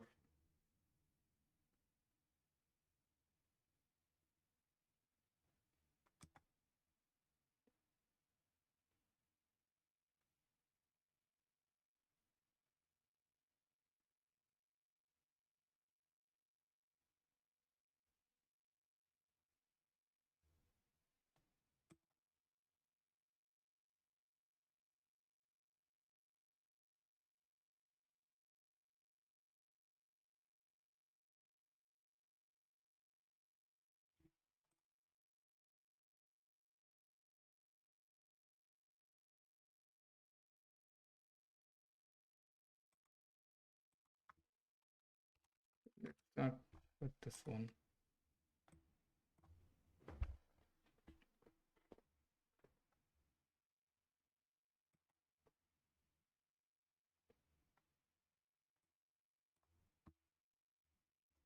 Okay, what is the optimization that we can do here? That's what I've been thinking. So it worked for base test cases, the solution, existing solution. It worked for these 3 test cases, but for a really long input, it's giving time exceeded. So basically we need to do certain optimizations. So this solution is O of n, I would say, because we are not recomputing for every element. We are just we are checking if num minus 1 is in the set, we are skipping that, and if num plus 1 is in the set, then I'm just computing the length of that chain or length of the sequence. Math.max longest sequence. Okay,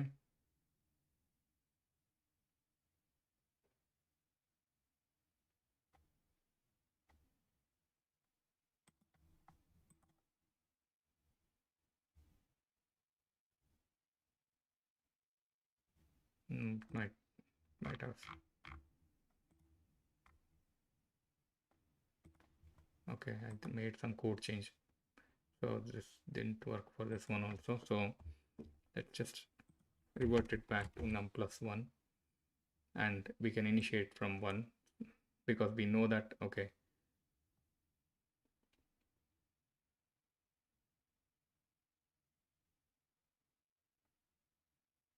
Okay, current does not contains num minus 1 and current and contains num. First thing is we should see if it contains 1, and then we should check for num plus 1. So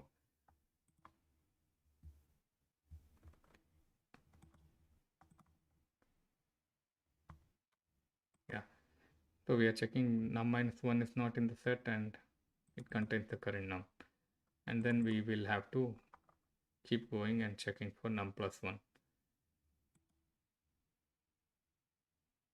Okay, I think let's not spend more time here.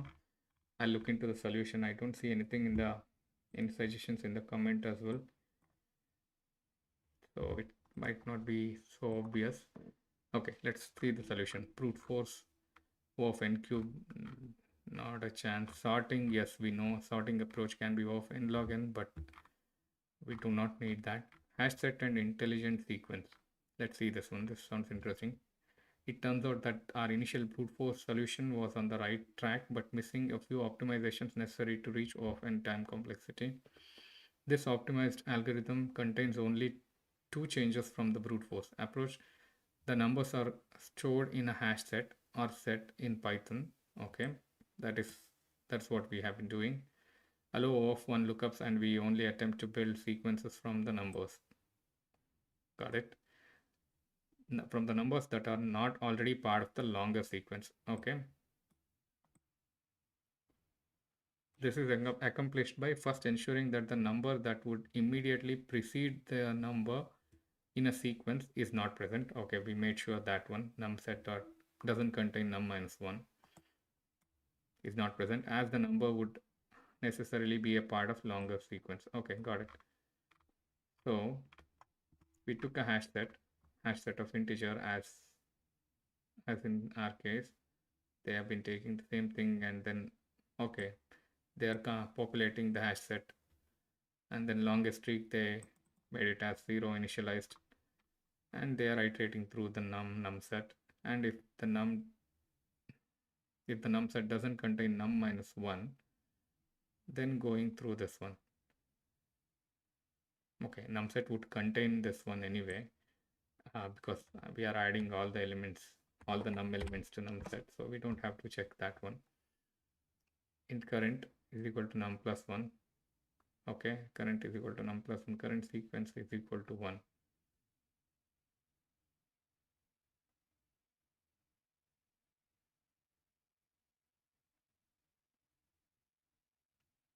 Okay.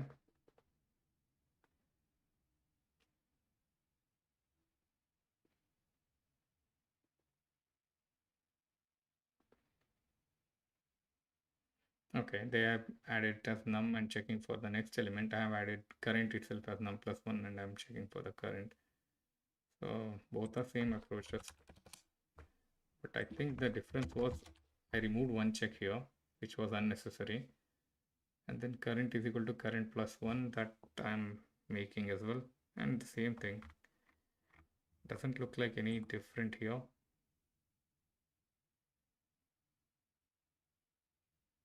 Yeah, still it gives time limit exceeded. Almost for the same. Have I missed anything in from like compared to this solution here? No. It looks like exactly the same solution.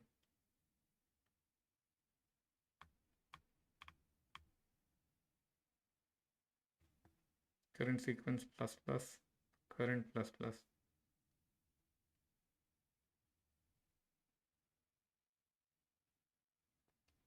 Is there a way that plus plus would take more time than just incrementing it?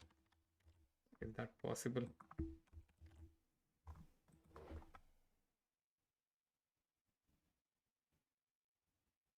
While num set dot contains exactly the same implementation also. Num set doesn't contain num minus 1. Okay. Looks like exactly the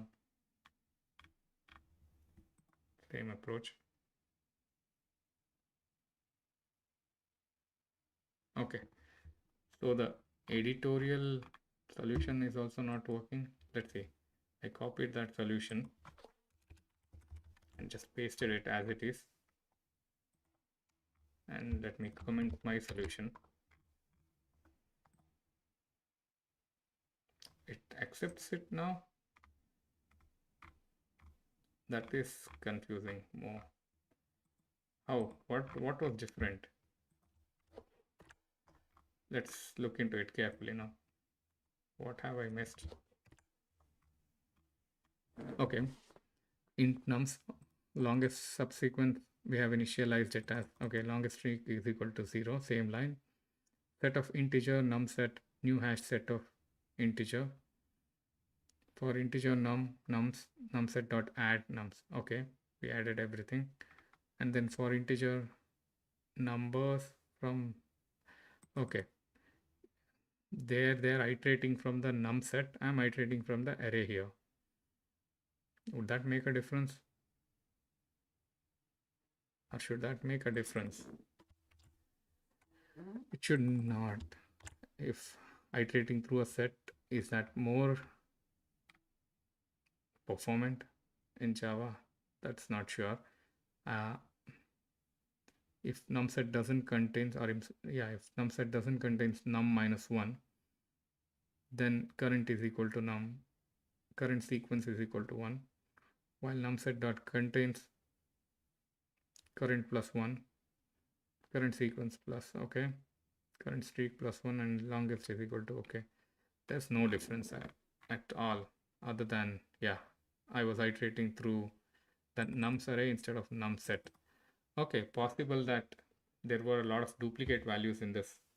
And okay, let's check if there were duplicate values. Okay, I can't check. There is, at least as I see here, there aren't any duplicates here.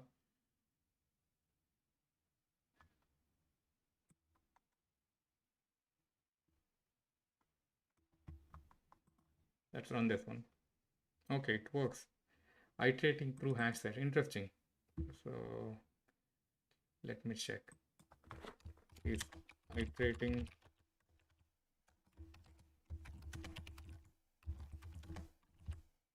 iteration in Java more performant than primitive array iteration?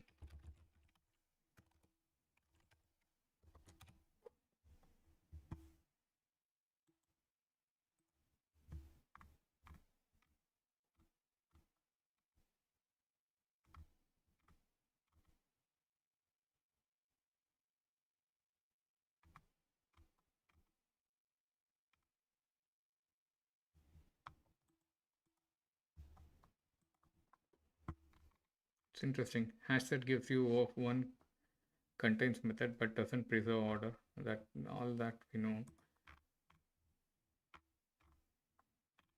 Array list. We are just caring about the iteration operation.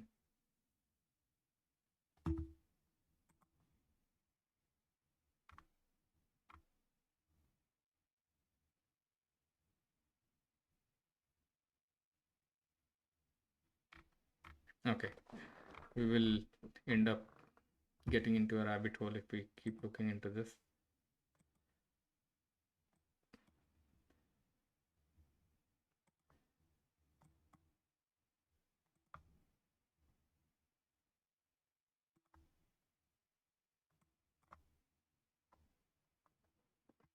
Let's keep this for another conversation for now.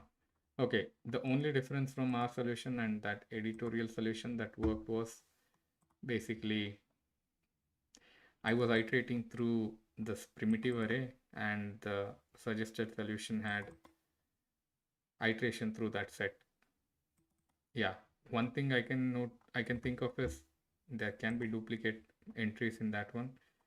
That could be one of the reasons. So this would avoid duplicates and make it much more performant that way. Yeah, let's assume for now, yeah, that at least gives some advantage, at least to skip the duplicate values. So let's submit it once again and make sure it works. Okay, now it's time to move on to the next problem. So next problem is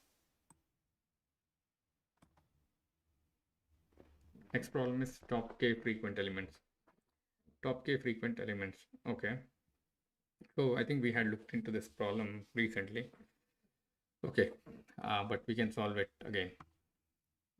LeetCode 347 top k frequent elements. So they have given an integer array nums and an integer k. Return the k most frequent elements. You may return the answer in any order. So whenever they ask k more frequent, top k elements, or anything like top k or top certain number, it always like brings us back to a heap, because we know in the heap data structure we can query for the min value or the maximum value in O of 1, O of log n, basically, because it will return the value, but again it has to be heapify. For heapifying, it takes log n in the worst case, because always we can assume that a heap is arranged as a balanced tree. So it is directly proportional to its length, and it is proportional to O of log n. Okay, so how can we solve it using a heap? Let's say here they have given this array. We can know this array. Okay, if we have a before getting into heap, we need to know the frequency. So they have asked for top k frequent elements, and then here in this example, 1 appeared 3 times, 2 appeared twice, and 3 appeared once. That's why we are returning 1, 2, because they are the top 2 based on the frequency. And here only one element is there, and we are just returning that element. So let's arrange it, arrange each number with its frequency. So we can create a hash map and then arrange it in a way like 1 3 times, and then 2 twice, 2 twice, and 3 once. So this could be our hash map.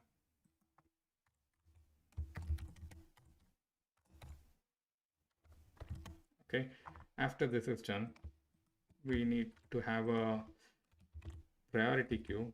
But do we need a min priority queue or a max heap? Min heap or a max heap? So we need a heap for sure. So in the heap, the order should be based on the frequency, and we can go through each element in this map, and then let's say if I go through this element in the map, I will add it to the heap based on the frequency 1, 1, 3, and I need to retain. I want this heap to retain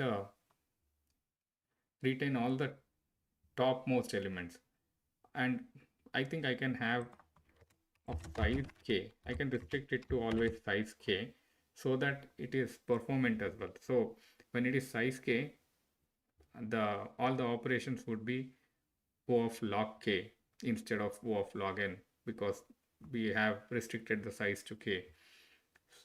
Yeah, so that is another advantage, and we are bothered about only maintaining the top or returning the top k frequent elements.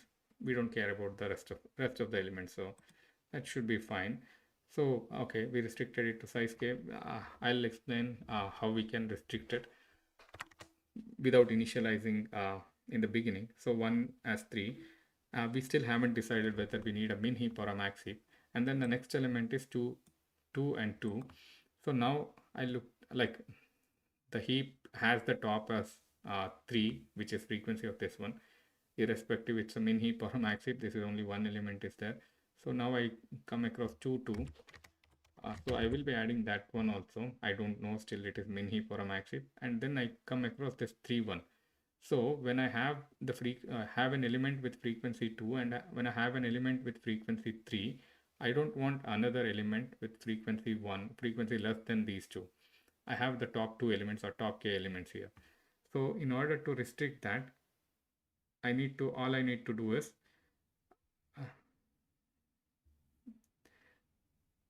I need to check the top element or the peak element, and then if the frequency of this one is less than the peak element, then I won't add. If the frequency of this element is greater than the peak of this element, then I will be adding it. So if that is the case, what should be the peak element? Peak element should be the minimum of all the elements within that heap. So why do I say that? So let's say if this value was something like, okay, 3 comma 1, and then there can be a 4 which appeared 6 times, and then 7 which appeared 5 times, let's say.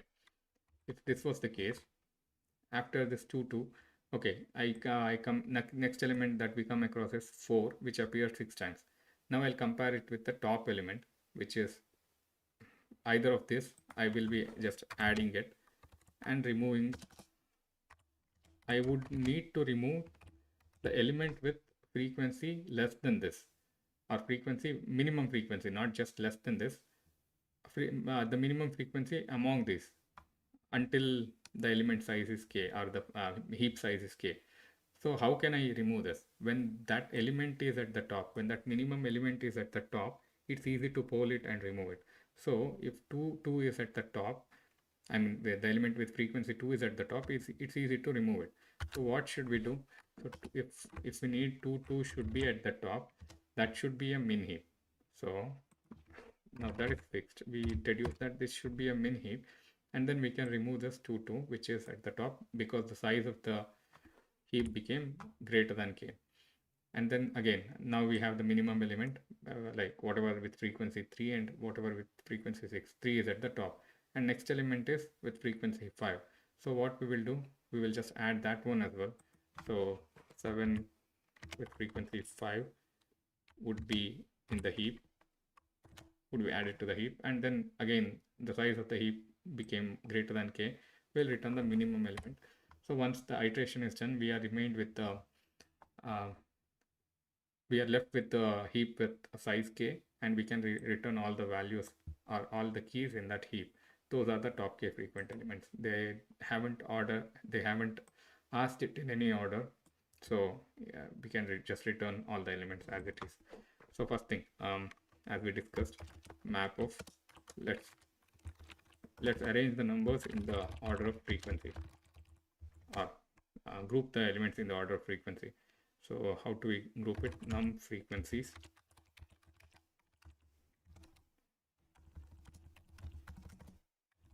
num frequency map is equal to new hash map. Got it. So now let's do for loop of integer nums in the nums array, and if the loop contains, if the map dot contains key, if that contains key num, then, or if it does not contain key num, then add it as one of the value. Num frequency dot put num new array list, or we just need to add a frequency there, right? So we just need to add 0. So what we can do is num frequency map dot get or default. Get or default is a method where either it returns the value if that value is there in the frequency map. If it's not there, it will return it as 0.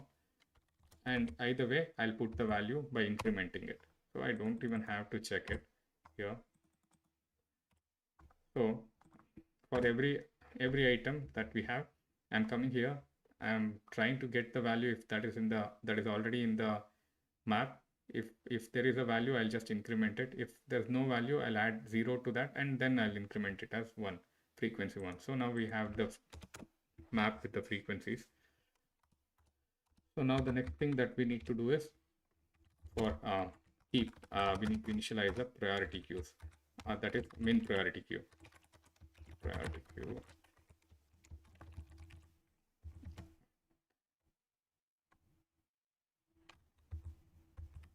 Okay, priority queue should be of the form, we need to add the number and the frequency both. So in order to do that, let's keep it as number and frequency in a integer array, or else we can just create a frequency pair or something like that, a type.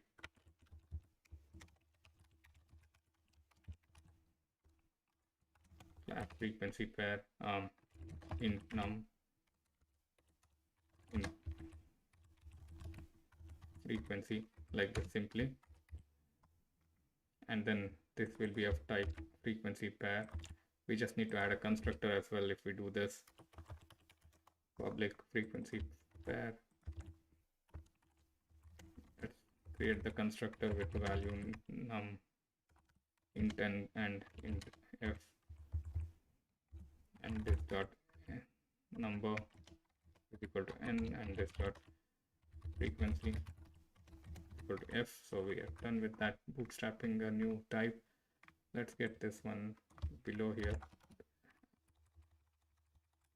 close to where we can see. Okay, so now we have a priority queue of type frequency pair, and then that is the min heap is equal to new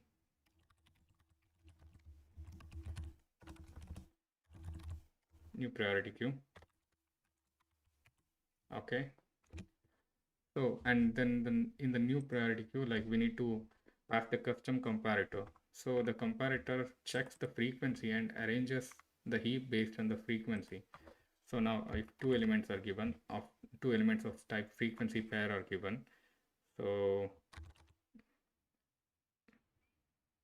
element 1 and element 2, if two elements are given, how do we compare? Let's compare it like by default it is a min heap, so we can just pass integer.compare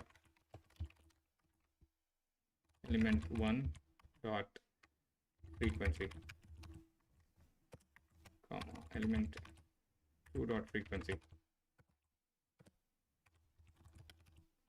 Okay, so once we have this one, we have the element, and now we have to iterate through each of the elements in the frequency map.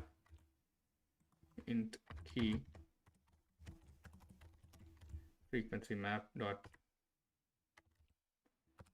key set or keys. Yeah, I don't know exactly. Key set, I guess, I assume.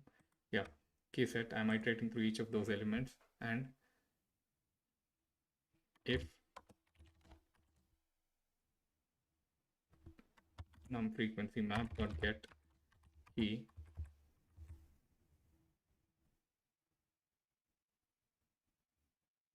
so that would give a value of the frequency. If that frequency is greater than, or if that frequency is greater than, yeah, greater than the top element in the heap frequency, min heap dot peak dot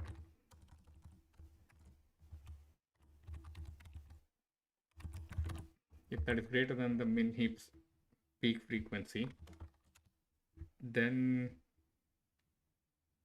we will have to add it to min heap. Min heap dot add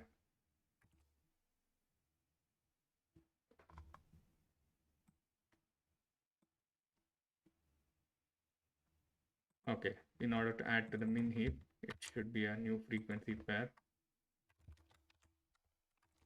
of number and frequency. Number is the key and frequency is the value here. Num frequency dot map get. Okay, so now since that is there, let's check. Okay, so now we added that value, and now the thing is we need to maintain it at size k in order to make it efficient, in order to make it as n log k, because we are iterating through all the n elements.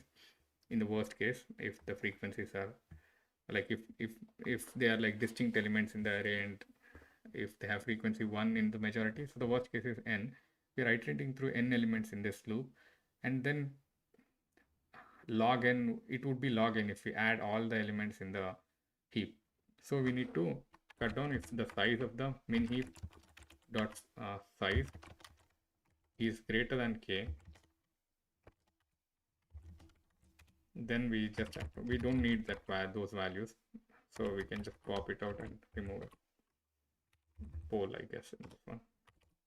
Yeah, we can just pull this out and remove it. We don't even need to store it anywhere. And then the answer we need, or the result we need, should be in the format of integer array. So that is top k elements equal to new integer of k, of length k. And for, okay, this is a frequency pair, right, of type frequency pair.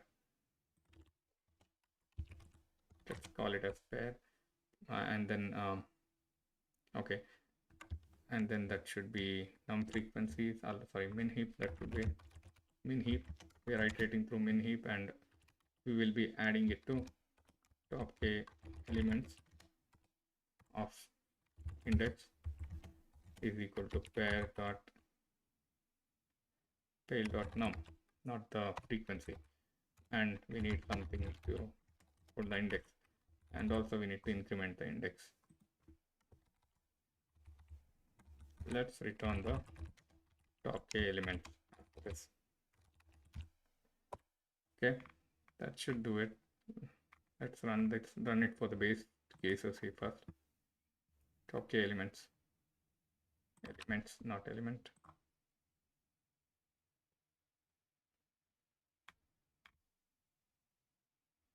Okay, peak dot frequency, because the return value is of the peak is null.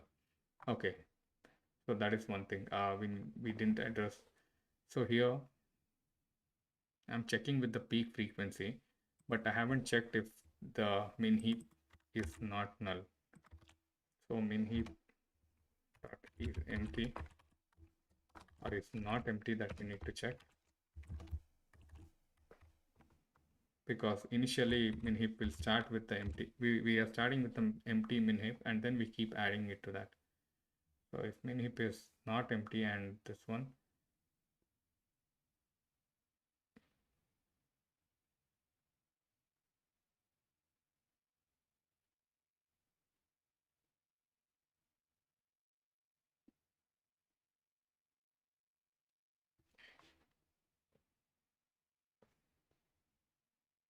okay, where will we add if it is empty all the time? We are not adding it to the min heap.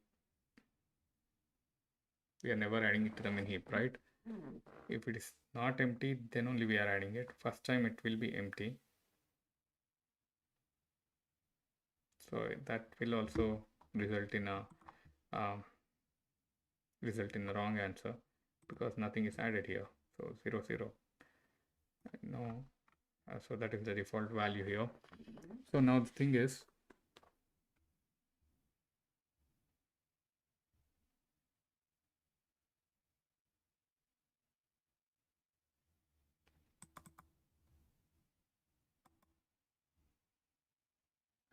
while min heap is not empty, we don't have to check that.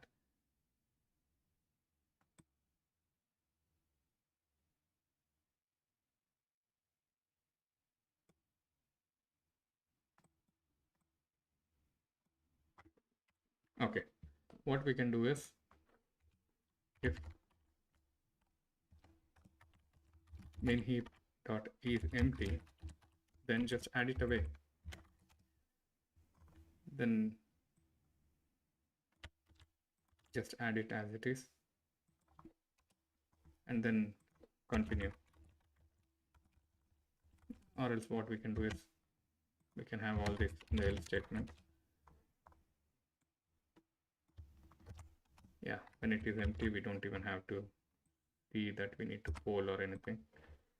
I mean, like the size is k or anything. So, and then here also we can, just for safety, we can check until the min heap is empty, until the min heap is not empty.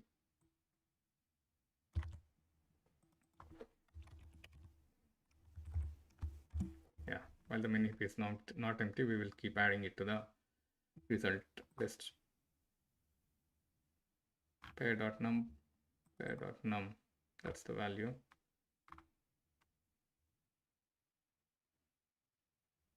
Okay, yeah. So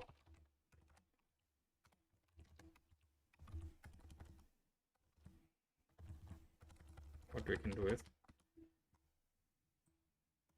min heap dot poll dot num.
Okay, the second value is not added here.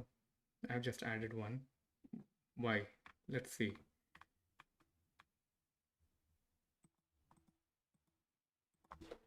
Let's print, rather than wasting time, let's print the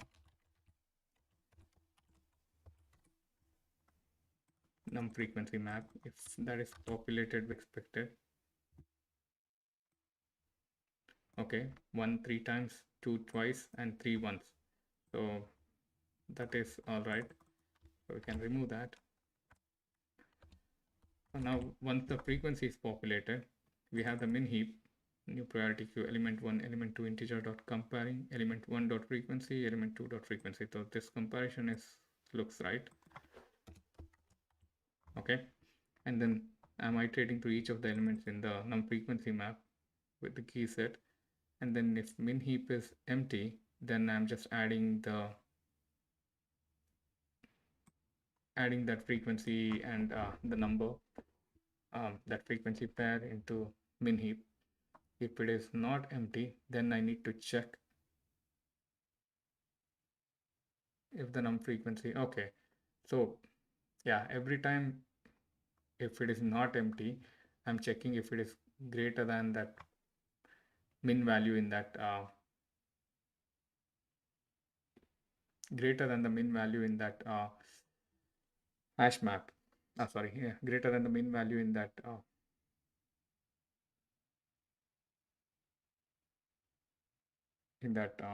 min heap. So yeah, that is not satisfied because the first element that I'm adding here, that's the greatest, that's the one with the largest frequency. So nothing is greater than this. So it is not satisfying the condition to add anything. So this is where the problem is. So what I can do is basically I will be adding into the min heap every time I come across a new element. And then I don't need any of these complicated logic here. And if the, like, once I add this one, if the size of the min heap is greater than k, I can just poll it and remove it. So that will ensure that, okay, we have only top k elements within the min heap. Okay, so yeah, so this is satisfied. So to summarize, this same thing, like we have created a num frequency map which will store the number as the key and its frequencies in the map, and then we have initiated a min heap of type frequency pair. I have created a custom type num and frequency, which will compare the frequency of the elements and then do the heapify based on the frequency. And then I'm iterating through each element in the map and I'm just adding it to the min heap.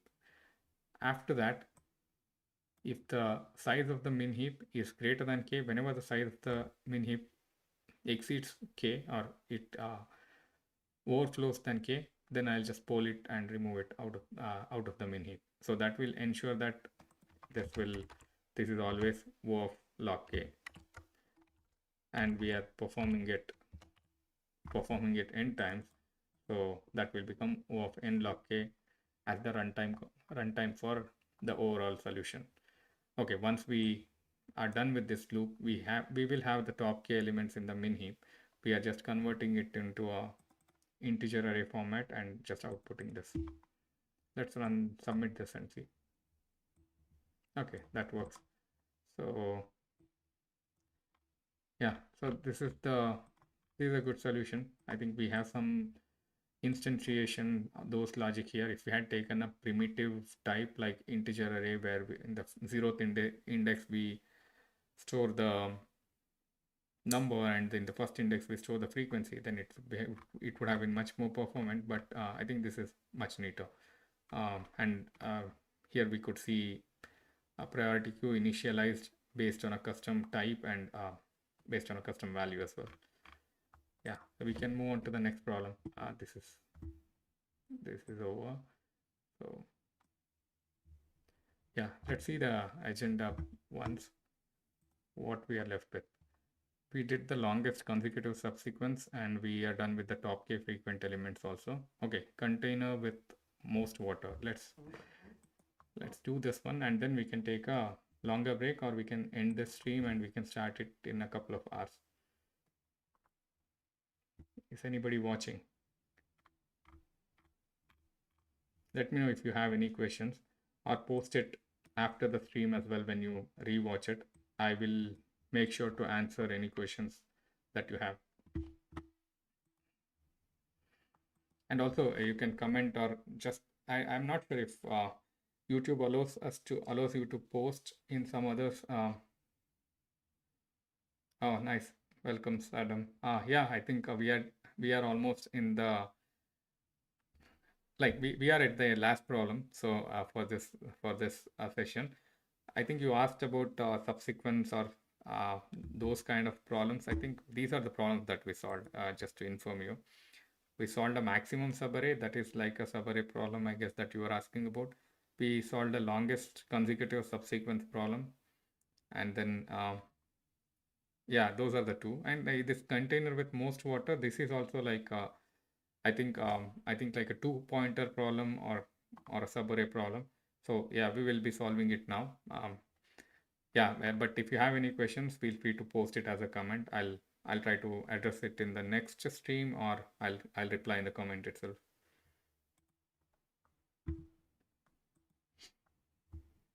Okay, let's see the next problem.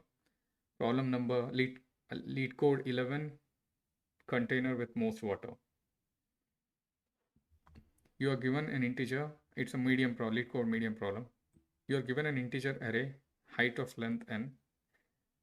Array height of length n. Okay. There are n vertical lines drawn such that the two endpoints of the ith line are I, 0 and I, height of I. I did not understand. You are given an integer array height of length n. Okay. There are n vertical lines drawn such that the two endpoints of ith line are I, 0 and I, height of I.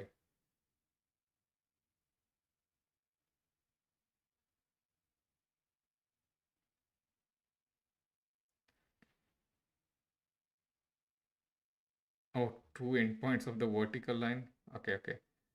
I, 0 and I, okay. Yeah, that's a bit confusing, but yeah, it's fine. I mean, this is one coordinate, this is one coordinate. Yeah, that's what they are trying to explain. This is I, 0 and this is I, height of I. Find two lines that together with the x-axis, two lines together with the x-axis form a container such that the container contains most water. Return the maximum water container. Return the maximum amount of water a container can store. Notice that you may not slant the container. Okay. So in this one, I think I remember the solution from when I had solved it last, which is a long time ago, I guess. So we can initialize two pointers here, one at the beginning and one at the end.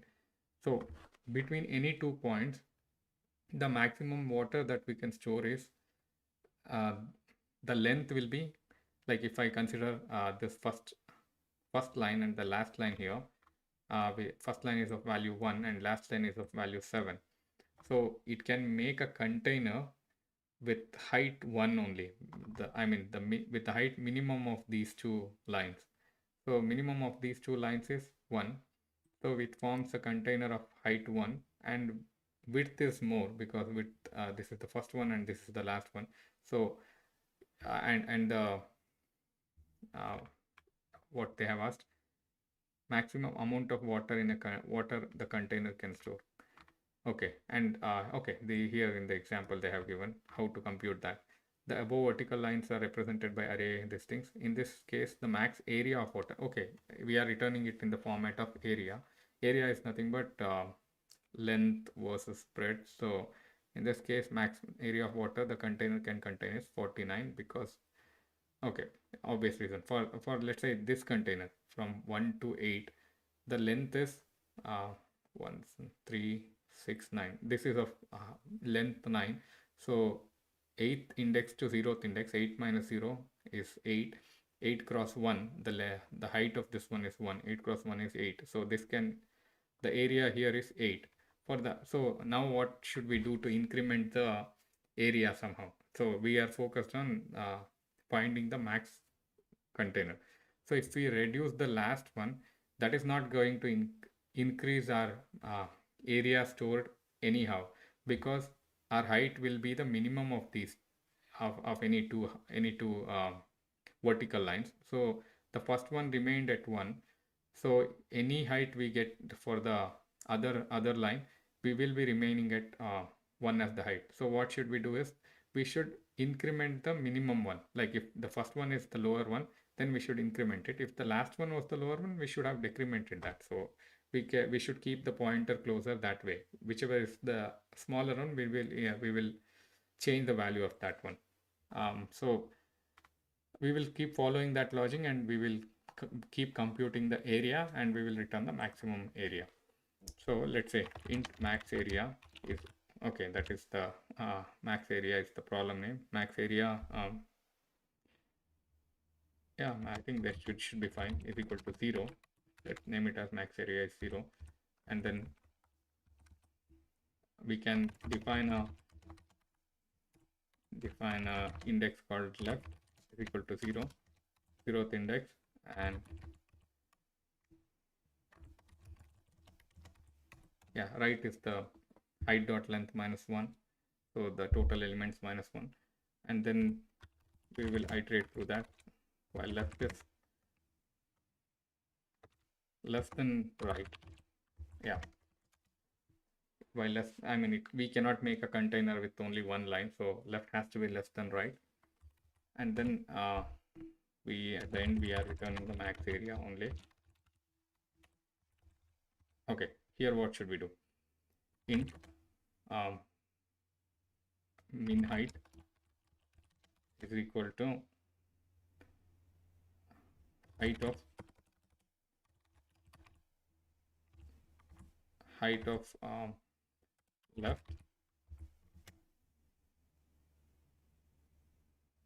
Okay, min height is height of left or height of right. Okay, how can I return that? Height of left is less than height of right, then height of left, otherwise height of right, or else I could have just done math dot min. Okay, if this is less than this, okay, then min left, otherwise right. Okay, I have the min height now, and then the current area is int current area is equal to what is the current area?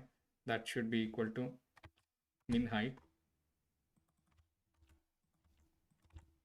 multiplied by right minus left should be good. So that would give the width of the container. Okay. Yeah, current area is there. Now we need to check if the current area is greater than the max area. So we can compute the max area by mat.max of max area and current area. Okay, so now the logic. If the left height was minimum, then we should increment left. Or if right height was minimum, we should increment the right. So, okay, can we do this one again? If height of length is, if height of left is less than height of right, then increment left plus, do an increment of left, or else do an increment of right.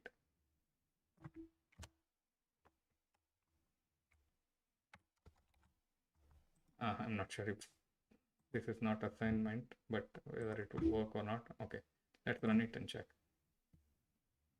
Okay, not a statement.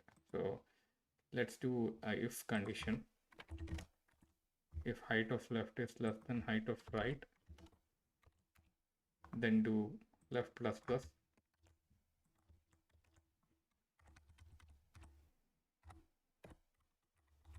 or else do right plus plus.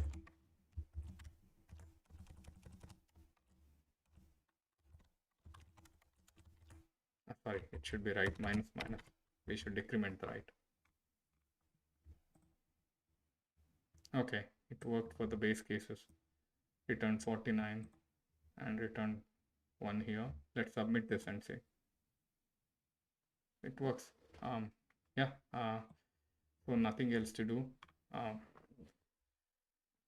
This is kind of self-explanatory. This is an easy problem. So I don't know why it is categorized as medium. Basically, they have given the height of the lines, and then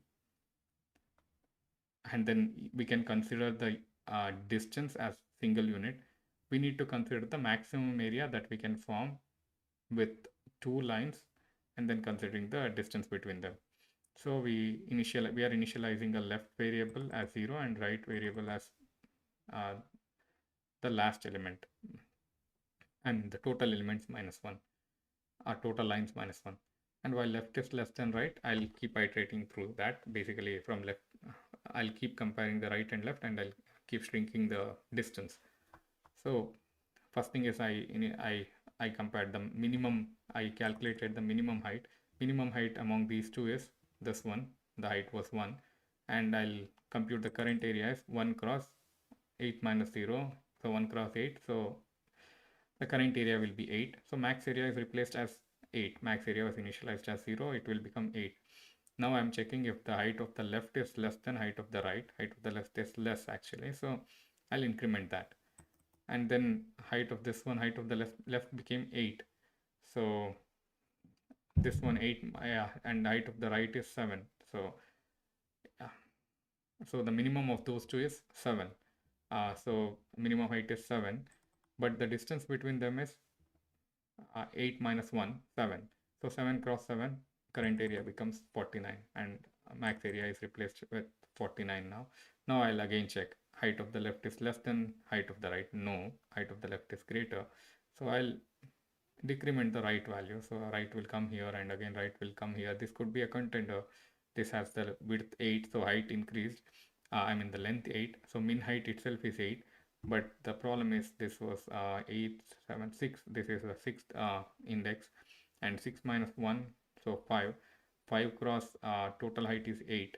5 cross 8, 40. So this won't, we already had a 49 area, so 40 won't cut it. So we will just return 49 as it is. So that's all about this session. That's about this session. So we still have time in the day, but I'll be back and I'll create a new stream, and at least we are done with the agenda that we thought for this session. Yeah, it didn't feel hectic. I think we can get through more problems today. Let's solve it. I'll try to join in an hour or two. at most. So until then, just keep reviewing the same stream, and if you have any questions, feel free to post it, or feel free to write me in my email as well. My email address is hyperfocusedengineer@gmail.com. I mean, basically the channel name without any spaces @gmail.com. So if you have any questions, or if you want me to make any certain videos, or if you need any help with planning your studies or planning your preparation, feel free to post it there. Yeah, until next time, see you. We'll join you guys in a couple of hours again. I'm ending the stream. Bye bye.